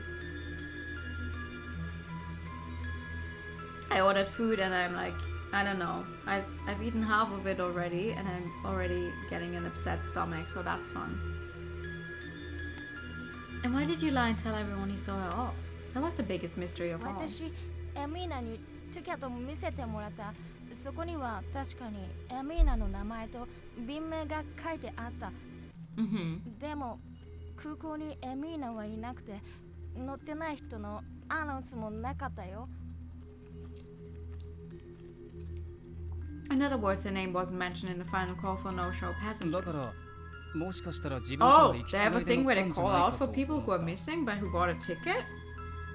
Oh, thank you for the pat. I didn't know that was a thing. でも Manny nodded. いくら考えてもおかしいの。私ちゃんと約束の時間の前に空港に行った。ずっとギャーと見てたけど、それらしい人全然いなかったよ。ティケット用意したの小山さんね。Oh, Koyama-san was the one who bought the ticket. 私、小山さんが来た時に聞こうと思ったけど、小山さんそれから来なくなった。That is weird. おかしいといえばおかしいけど、おかしく Oh, no, ないといえばおかしくない。Oh, Jesus Christ. I see. There's finally a game that has something on the buttons I use to trigger all of my stuff. Aha. Whoops. Took for her. He said that he never came back. Oh, you can't, but you cannot completely go back. Okay, I'll just read it out then. I'm sorry. それから来なくなった。 Anna-chan had a point. It was unusual, but by no means the final nail in the coffin. There's another weird thing. I got a package in mail a week after that fight. It was a book that I lent to her. That is weird. I believe Imina is still somewhere in Japan. That is why I stay at the club. I see. Mama folded her arms in contemplation. I decided to ask the question I knew was on her mind. I heard Koyama-san had his fair share of illicit affairs. Was he a ladies' man? No, but he fancied himself a bit of a sugar daddy. He'd whip out his wallet at any opportunity. Ugh, gross. Mama snickered. Instead, again, even worse, he would target girls who needed the money. 何それ。日本人にはほとんど声をかけなかったの Oh, よね。 ooh. 自分を持ち上げてくれる外国人の、それも国に仕送りしてるような子を選んで Oh, た。そういう子を見つけては自分好みに囲ってたのよ。飽きたらポイ。まあそれでも国に帰るお金くらいはあげてたみたいだけどね。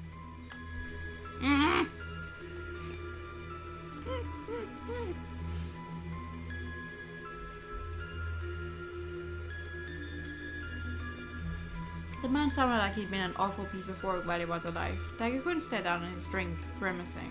ねえ、カイちゃん、シャトレロマーニって高山ちゃんの持ち物じゃないんでしょ？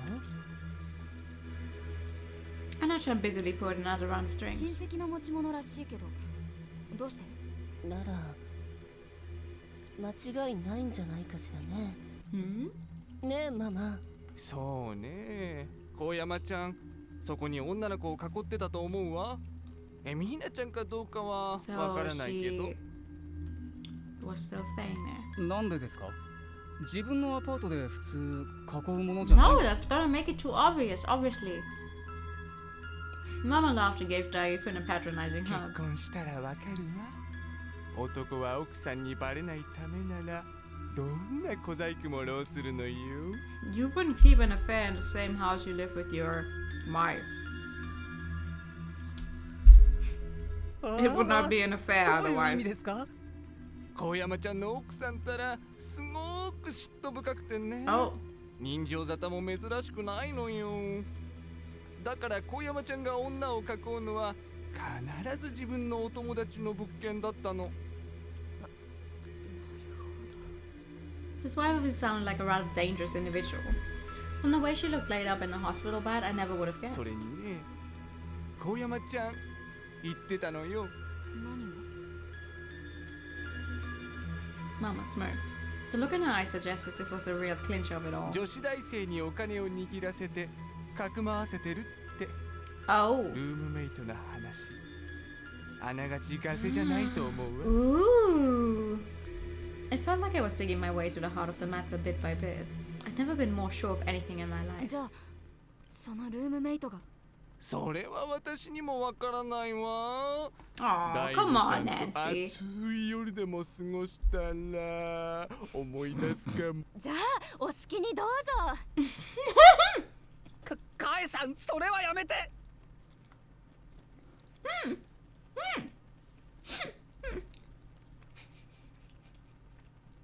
Mama wrapped her arms around a teary-eyed Daigo-kun and planted a few enthusiastic kisses all over his face. Deja vu. まあ、冗談はともかくとして、さすがにそこまではわからないわね。役に立たなくてごめんなさいね。Mama looked a little guilty. I smiled and shook my 仕方 head. ないわ。他のところからも当たってみる。 That's already a bunch of information out of, you know, seemingly nothing. しかし And カイちゃ seemingly ん nowhere, I mean. Anna-chan took my hand and gazed at me with tearful, anxious そんな eyes. 部屋じゃ怖くない？私だったら一日だっていられないわ。 Well, I mean, if it makes you feel any better, this is literally my third day of living there and I've not actually been home much in the past 2 days. 幽霊だってぶっ飛ばしそうに見えるんだけど。 Hey, Daigo. あら。こう見えてか弱いんだから。怖いのよね、すごく。だから昨日は大吾くんの家に泊めてもらったのよ。 Uh-oh. Mama pulled away from Daigo-kun completely. あんたたち、まさか。She squinted at me dubiously, but I laughed, shook my head, and waved away her suspicions. ないない、何にもない。 Mama turned and showed Daigo-kun a sympathetic look. あんた、かわいそうに。男に見られてないのね。こっちの世界 I に love Nancy. 結構です。 Oh, come on, Daigo. Live a little. In the end, Mama nearly dragged us to an after party, but I insisted on taking a highly sloshed Daigo-kun home, so we hailed a taxi.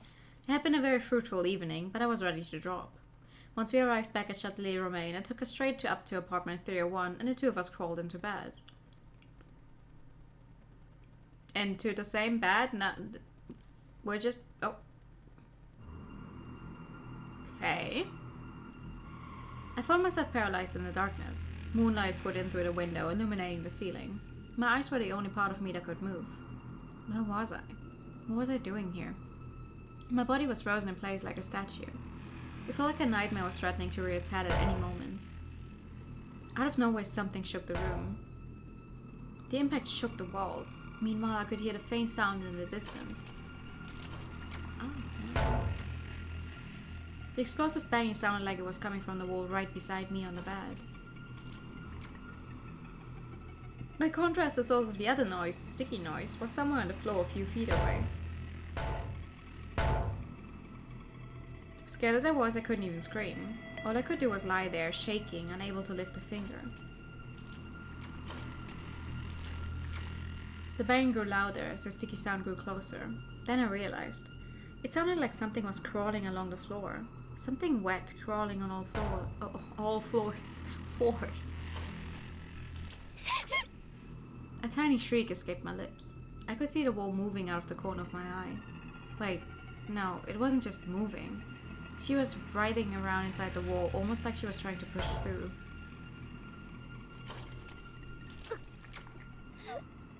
I could barely groan. I wanted to scream, but I couldn't get the sounds out. It felt like something was strangling me.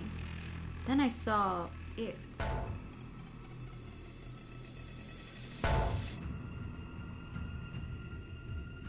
The hand broke through the wall and clawed at empty air. No, maybe broke through wasn't the right way to describe it.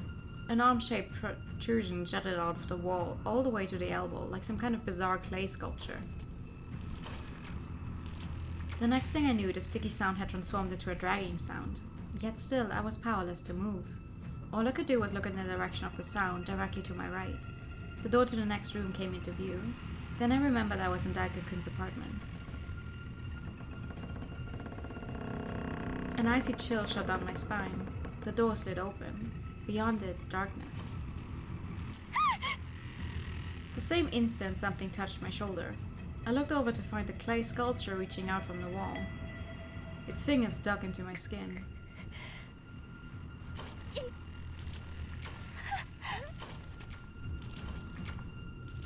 Meanwhile, whatever had opened the door was now headed my way. I could see a dark shadow crawling its way up the bed. What it was, I couldn't say. I'm so scared something's actually gonna, like, jump at us. Like, they're only doing stuff like with very slow reveals, but I'm so fucking scared something's just gonna be like, boom! But the tendrils of darkness wriggled away closer.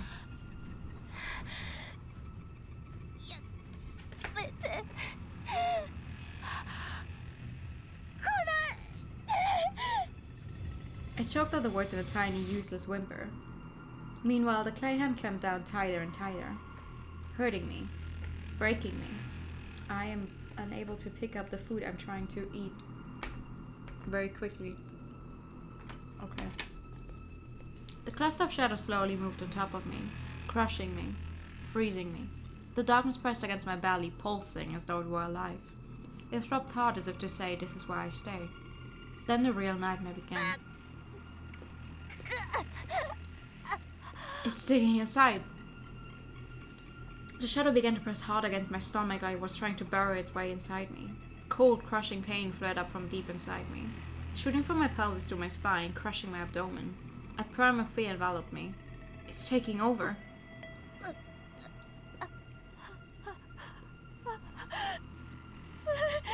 That fear far outranked any shadowy phantasm. Instantly, my voice broke free of its constraints.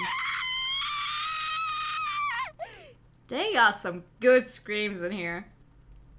With that, the pressure on my stomach vanished, along with the pain in my shoulder. The shadow skidded away, and the next thing I knew, I was blinded by a bright light. Kae-san! Kae-san! I could hear someone calling my name, but I couldn't answer. My limbs finally freed, I buried my face in my hands, and felt someone pull me into their arms. Kae-san! Daijoubu ka? Kae-san! そんなにわめかないで。頭痛い。 My ears were ringing. Someone leaned over me, shielding me from the bright light. I slowly opened my eyes to find Dagger-kun looking back. Kae-san. Yokatta. Relieved, Dagger-kun leaned back. Then the fluorescent lighting blinded me again, and I squeezed my eyes shut. 大丈夫。起きられる？ Dagger-kun helped me into a sitting position. He still smelled faintly of alcohol. The clay sculpture was gone, as was the shadow that had been crushing my stomach. Relieved, I looked around the bedroom and saw beige curtains. I realized I was lying on a steel pipe out. Wait, what do you mean, beige curtains? I thought you went to his apartment.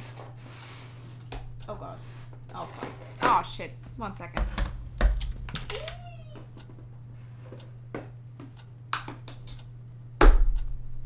Don't leave bottles standing around with the cap unscrewed.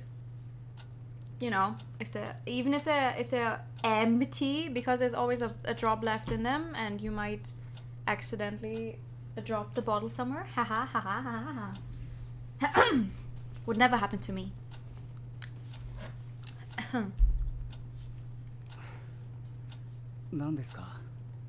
Rubbing his eyes, he looked around the room, seemingly confused. Then he froze.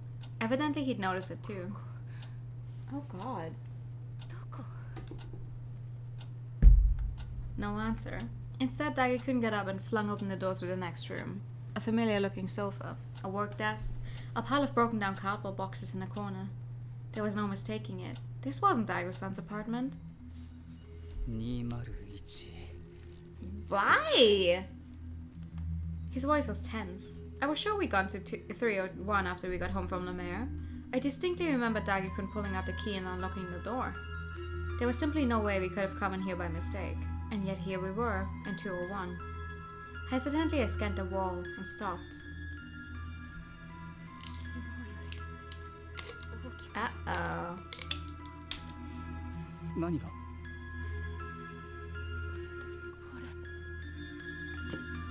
I pointed at the wall.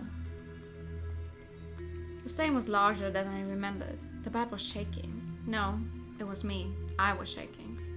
I heaved myself to my feet, knees quaking, and walked over to the pile of cardboard boxes. I grabbed one, then grabbed my packing tape and returned to the bedroom. Then I began to tape the cardboard over every inch of the bedroom wall like a woman craves. I saw Dagger-kun help me in the task, all without a word. I needed to hide the wall. I needed to make sure that hand couldn't reach out at me anymore. Once we covered the whole wall, we grabbed my computer and headed upstairs to 301 before sunrise.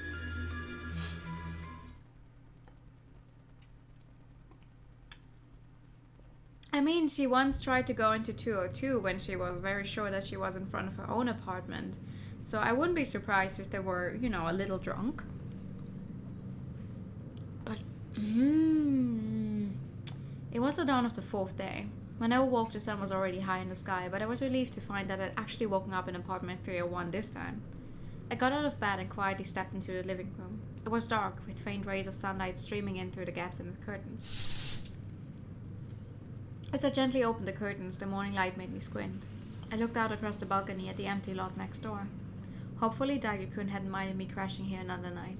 I wasn't his girlfriend or even his friend, just a stranger. Just a neighbor with whom he happened to share a wall. I turned and looked behind me. There I could see the hallway leading to the front door, as well as the door to the other room. Evidently Daigo-kun wasn't awake yet. Careful not to make a sound, I tiptoed down the hall to the bathroom. The layout was exactly the same as mine. The sink was of modest size, with a nice big mirror and a little handheld shower nozzle. I stared at my pale, haggard reflection. It had only been 4 days, and yet I felt like I'd aged 40 years.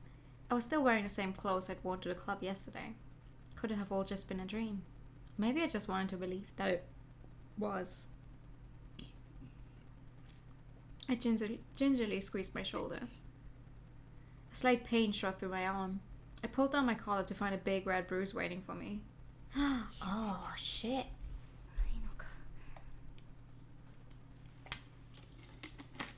Because I was about to say, before they revealed that they were in her apartment, like, oh, it's moving to other apartments now that they wasn't able to get through before.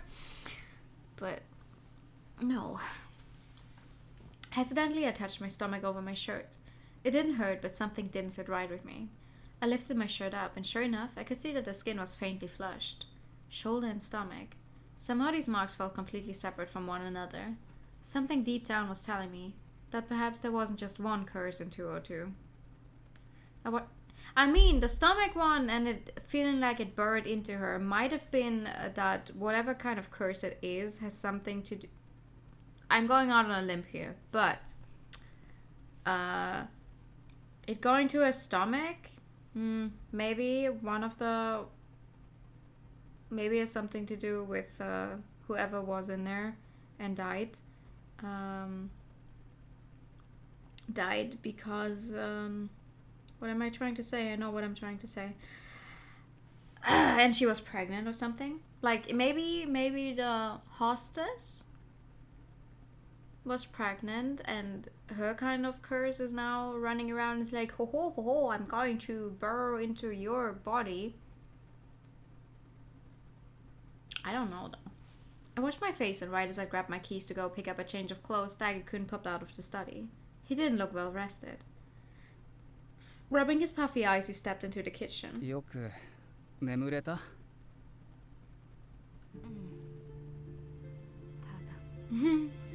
I wasn't sure I'd slept so much as passed out.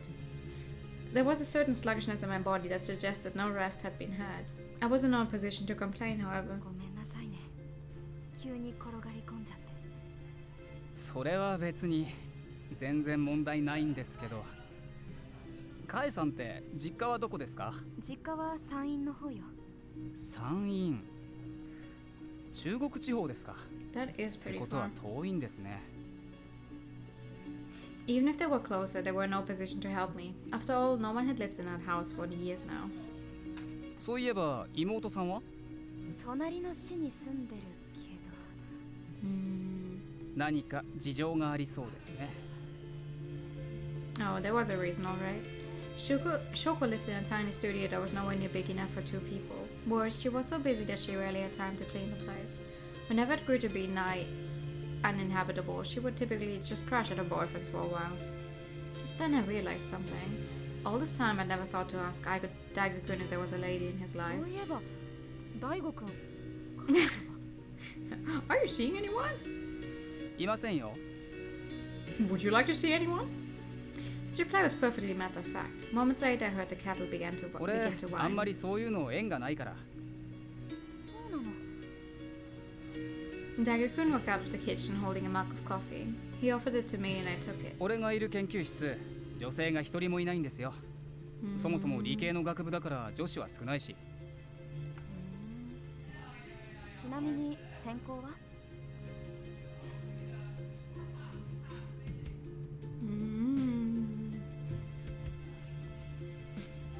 理論物理学です。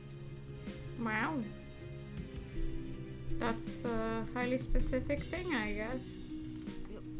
よくわかんないけ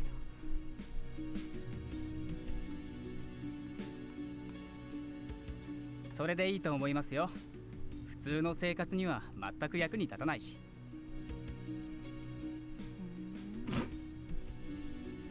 We had officially known each other for 4 days. I wasn't exactly looking to date him myself, but there was plenty I didn't know about him. And I imagined Daigo-kun felt similarly about me. で、鍵を持ってるってことは帰るんですか？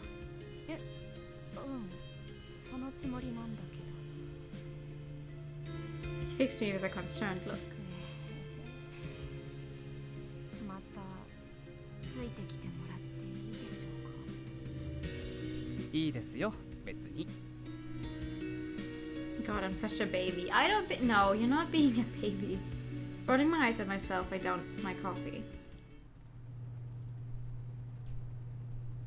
My partner was perfectly quiet. Unwilling to linger for even a second longer than I needed to, I threw on a fresh change of clothes and started packing.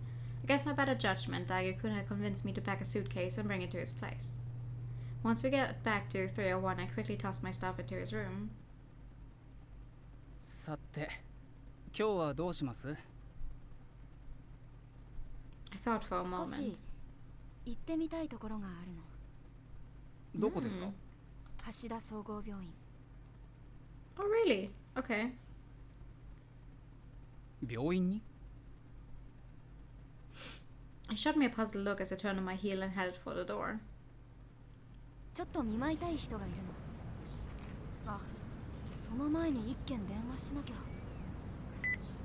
I took out my cell phone and dialed Uchiyama-san's number.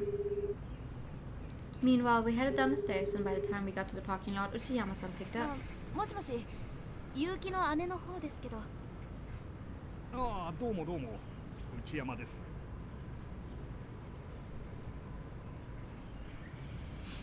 As with before, his voice was a little muffled, though this time I could sense a bit of ちょっ hesitation と too. 待ってください。今外に出ますから。すみません、お忙しかったですか？あ、いや、今通夜の打ち合わせ中で。お通夜？ First a funeral Shoko went to, now this. Was it just that time of the year? ああ、すみません。今外に出ました。で、どうしました？いえ、この間うちのアパートのネタを買う予定だった方がいるって言ってましたよね。その方を紹介していただきたいんですが。Maybe they'd have some new leads for me. That was my hope in asking. But Uchiyama-san's next word caught me entirely off guard. それがそのライターが Why 遺 is 体 this で見 red, つか by the り way? まして。 Oh! Misty Publishing editor found dead with multiple stab wounds. Ando Ryoji-san, aged 29, was found dead in his apartment earlier this afternoon by his co-worker Watabe Koichi-san. Watabe-san told police he grew concerned after he was unable to get in touch with Ando-san for an extended period of time, at which point he decided to visit his residence. An autopsy determined that Ando-san died of severe blood loss caused by... Oh my god, I hate the font. Caused by multiple stab wounds all over the front side of his body. Police are investigating this case as a possible homicide. Anderson worked for M-City's Misty Publishing as an editor. He rarely interacted with his neighbors and seldom came home.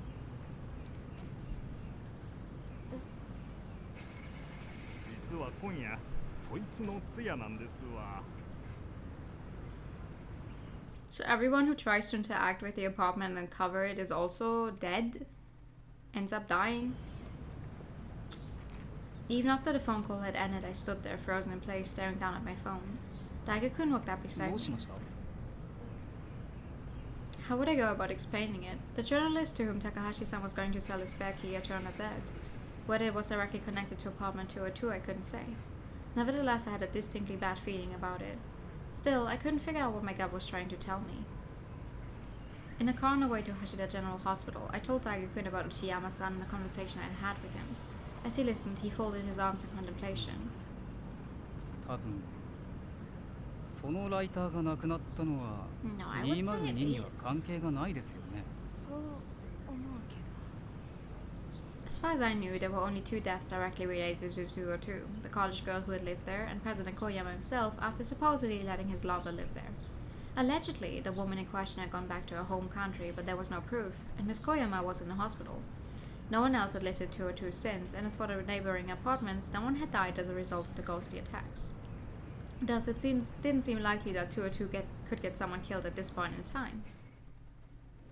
When we arrived at the hospital, we decided to first pay a visit to Daigo-kun's sister.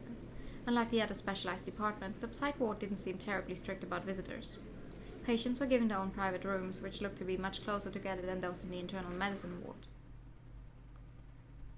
I followed Daigo-kun into a room near the stairs. There I found a woman lying in bed asleep, her countenance gaunt and pale. Her lips were dry and chapped, her hair shaggy and unkempt. It pained me to look at her, reduced to skin and bones, tubes sticking out of her arms. Still, I could tell from her facial structure that she must have been quite a looker when she was ずっ healthy. と眠りっぱなしなんです。最近は特に。 As he spoke, he picked up the hamper of dirty すみま laundry. せん。ちょっと洗濯機に入れてきます。あとは看護師さんに言っておけば取り込んでくれるので。少し待っててください。あ、うん Left to twiddle my thumbs until he returned, I decided to pass the time by staring out the window at the scenery. Though the 3rd floor of Psych Wards was more relaxed than the rest of the hospital, its architecture was much the same, with fixed windows that couldn't be opened. Yeah, they don't... They usually make it so you can't open the windows in Psych Wards. For some reason, that detail alone left me feeling strangely suffocated. The room wasn't particularly spacious, but it was far from claustrophobic either.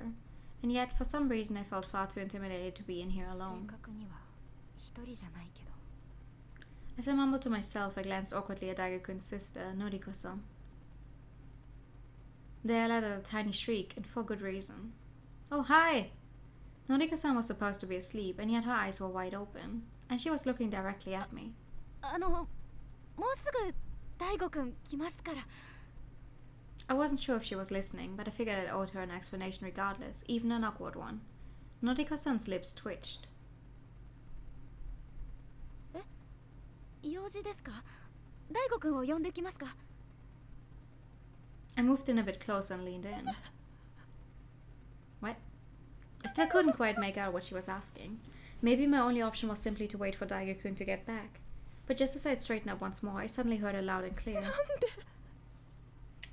Oh no. The thing is behind me, isn't it? Her eyes were wide with fear.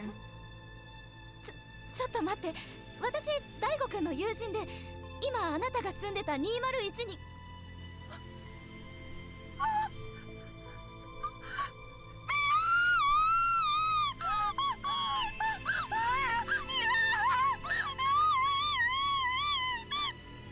I don't think they're gonna let us back into the psych ward. Did people hide anything in the bed? An ear-piercing shriek echoed off the wall. Confused, I staggered backwards and collapsed to the floor, but Noriko-san kept screaming and screaming. Before long, I heard panicked footsteps approach, and moments later, Daigo-kun dashed into the room. 姉ちゃんどうした He hurried over to Noriko-san's side as she wailed. Then he looked at me sitting on the floor. He shot me a questioning look, but I could only shake my head and shrug.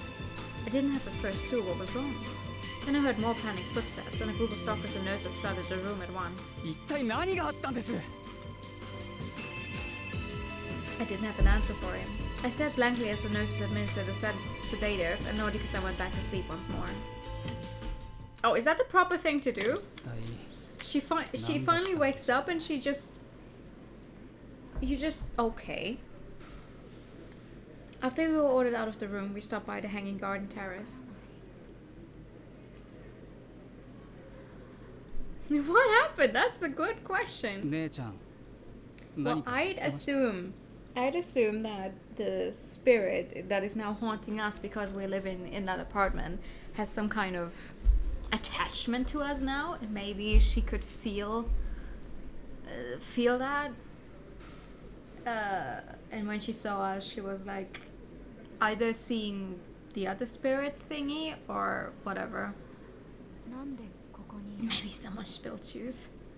I would have them sleep instead of hyperventilating. I guess. I don't know. I just always think the hitting someone with a sedative is a really hardcore thing to do. Orange juice, that would be horrible. Honestly, that would be horrible. Hi.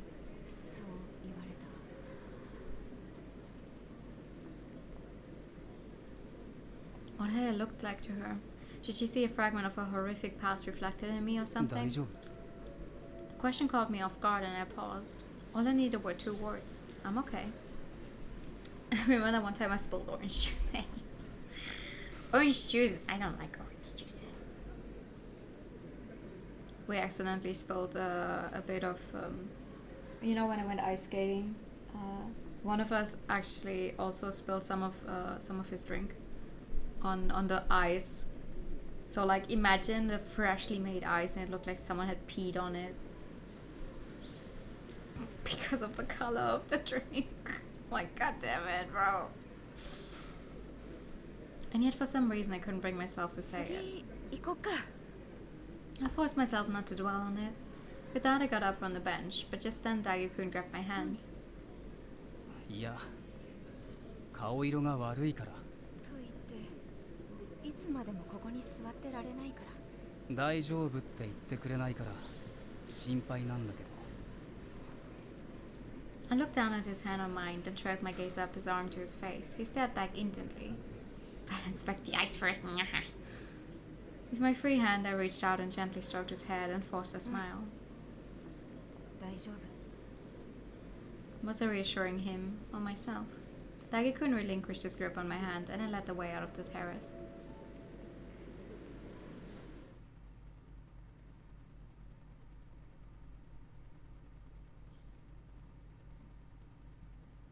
When we arrived at President Koyama's wife's room, we found that someone else had beaten us to the punch. The woman whipped her head around to look at us, evidently caught off guard by additional visitors. She looked to be somewhere in her 40s. We hadn't expected to encounter anyone ourselves, so we hastily apologized for the interruption, and she apologized in kind for flustering us. Then we handed her the get-well flowers we'd brought, and she invited us to have a seat. I did end up together with somebody. There's really no other options here, right? So she's a daughter then. That would explain why she was visiting. I hadn't considered that President Koyama might have other family, but in retrospect I should have expected it. I wasn't sure how best to explain it. Would the truth offend her? Did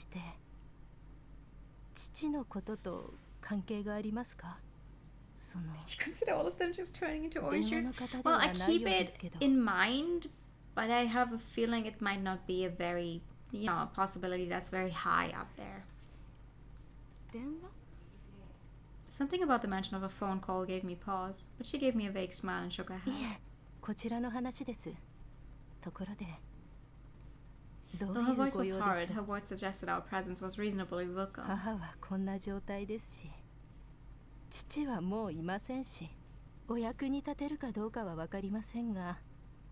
Maybe at least 0.4%? Yeah. 話を聞いてもらえるだけでありがたいと思ってます。正直、答えを求めてここに来たわけではないので。No point in trying to interrogate a vegetable. Honestly though, I didn't really have an explanation for why we'd come. She introduced herself as Okamoto Mitsue, and we introduced ourselves in return. The expression on her face was complicated to say the least. あのアパートにお住まいなんですね。それならここをお尋ねになるのもわかる気はします。あのアパートのことご存知なんですか? Surely she must have, but I decided to ask just in case. Mitsue-san nodded slightly. 詳しくは知りませんけど、ただ春子おばさんにお金を払って女の人を囲っているのはなんとなく知ってました。By Haruko, she must have meant my late landlady Inamoto-san. I seem to remember seeing the name Haruko on the rental agreement I signed. そこにどんな人が住んでたかご存知ありませんか？詳しくは。ただ Mitsu-san furrowed her brow and glanced awkwardly over at her mother, almost as though she was worried about the older woman 父 overhearing. はすごくその人に入れ込んでたようなんです。女子大生にお金を払ってルームシェアさせて、母に簡単に嗅ぎつけられないように。 Apparently Mama Nancy was spot on. It was hard to picture Miss Koyama being much of a threat in her current state, but judging from the look on Mitsu-san's face, she must have been perfectly capable. ただでさえ帰らない父がもっと帰らなくなって、あの事件が起こるまで3ヶ月は帰ってきてないってずっと母から電話があったんです。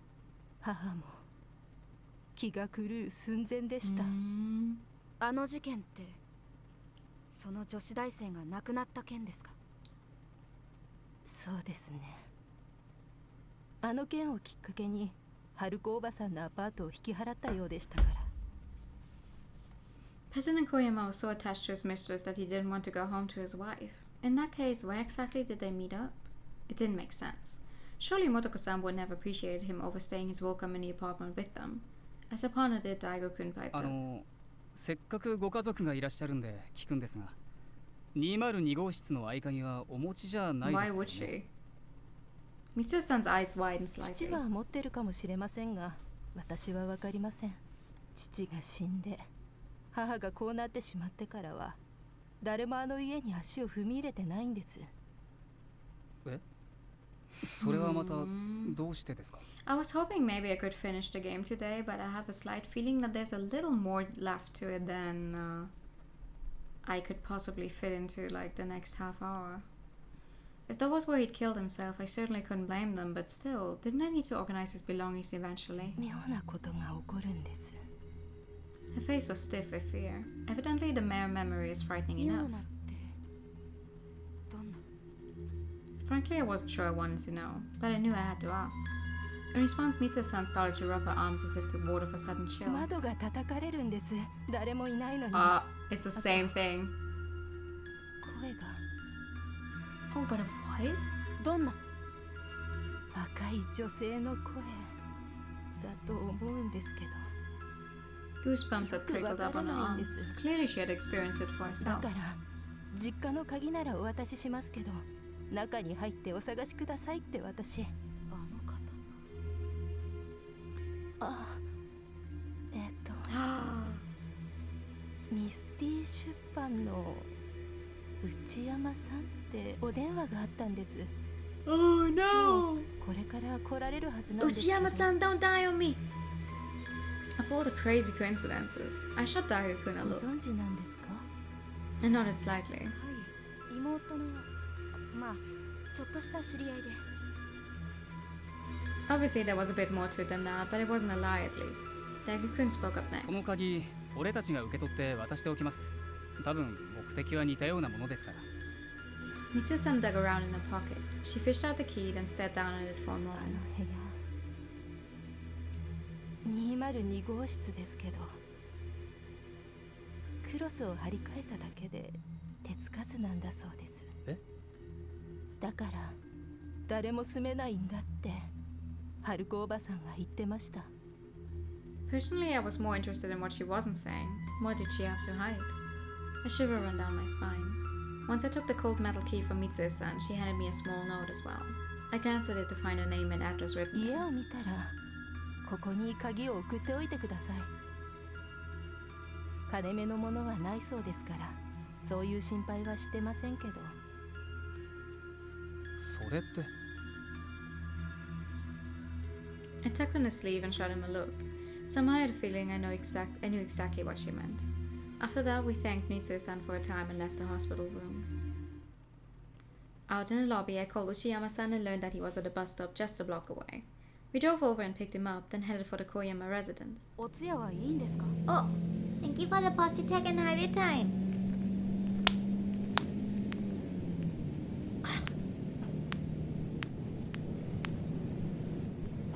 Crunchy.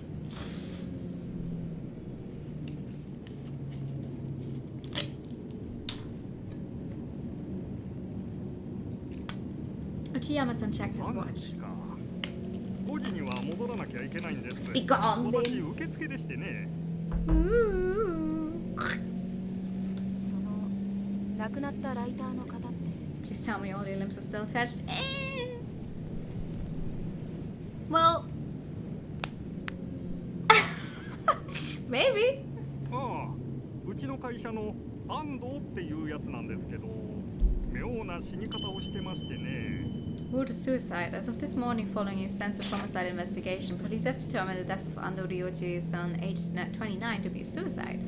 Coroners previously discovered more than 30 stab wounds all over the front side of Ando-san's body, leading detectives to investigate the possibility of a murder. However, at the time the body was discovered, the apartment was locked from the inside, and Ando-san was found holding the same knife that inflicted the stab wounds. These circumstances have led police to rule the death a suicide. How are you gonna stab yourself over 30 times? Misty Publishing has declined to comment on the incident. Candy crowns are mysterious creatures. 妙な Daiguken turned and glanced back at Uchiyama-san in the backseat. He had a lot of dedication and painkillers. But Uchiyama-san merely shook his head, then pulled out a handkerchief and started to clean his glasses. 202の件には関係ないと思いますよ。ただこれに関わることで今社内がてんやわんやしてま I してね。 really can't tell how much more of the game we have left. If it's like, oh, we go to the house and we find out the truth and boom, it's over, or we go to the house and it's like another 2 hours or something. なるほど Because I think every time I think, oh, it's not that much left, and I go overtime, it's longer than I thought it would be. So I'd rather, stop before we actually get to the apartment, and then, continue that next week. His choice of words suggested he didn't want to go into detail. Both Daiguken and I seemed to sense this, so we didn't attempt to pry それ further. よりいくつか掴んだ情報がありましてね。 Uchiyama-san slid his glasses back into place and took a notebook out of his briefcase. 情報ですかええ、裏の筋から仕入れたんで怪しさもありますが、これは確かだと思います。 Questionable how exactly? I decided not to 一 ask. つは不法入国の手助けを生りにしてる中国人から仕入れた情報です。4年前、そいつは高山市の依頼で偽造パスポートを調達しています。名義はエミーナ・サバレ。 Surely that had to be the same Emina I knew of. Had she gone back to the Philippines と after ころ all? が彼が手引きして帰国させたホステスは情報を流したあのホステスじゃなかったんですよ。どういうことでしょうつまり高山社長の女は帰国してないってことです。それから Oh god, there's more? I was impressed he managed to dig up so much in only a sad few 運よ hours. くあの部屋にクリーニングに入った業者との渡りがつけられたんですよ。ほとんどが当時の会社を辞めてましてね、個人で清掃業を開業してた男から聞けました。なんて言ってました？とにかく妙だ。誰もいないのに歩く音は聞こえる。壁は叩かれる。クロスは剥がれてコンクリもむき出しのめちゃくちゃな状態だったそうですが、クロスの張り替えだけで勘弁してもらったそうです。 Evidently Mitsui-san was right, but why would the wallpaper be torn up like that?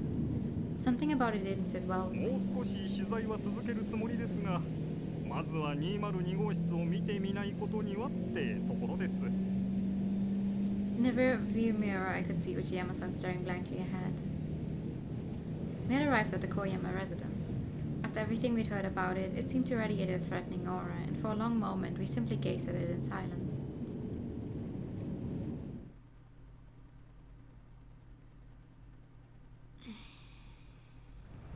Yep, no, なんだ no. かすごく暗いですね。 That's a new chapter. And I do not know. I can't tell if it's like half an hour, I'll bite my ass next week. But I think it's more than that. I think there's more to the game yet. I don't want to have to stop like in the middle of the absolute highlight point or something. I'm sorry.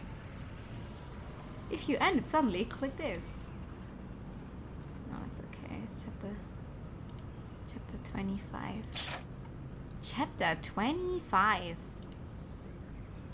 I mean, to be fair, the chapters are not very long. Most of the time you don't even see the chapters switch.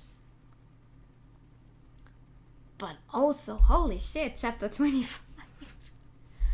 It's interesting though. I really can't tell how much we've yet to see. All I know is that I'm definitely going to see those CGs when I try to get to sleep today, and I'm not looking forward to that. I'm not looking forward to that at all. But it's good. It's good at what it does. It's like less... I don't know. It's not that scary in and of itself. It's like a very atmospheric kind of thing. But now it's just, okay, finding out the mystery. And not, oh no, we're gonna die any second. But it's nice, I like it. So, we're gonna continue this one on Wednesday. And, I mean, I'll be posting a schedule in a few anyway. But we're gonna continue and finish the game on Wednesday, I'm assuming. And then Friday's gonna be more atelier.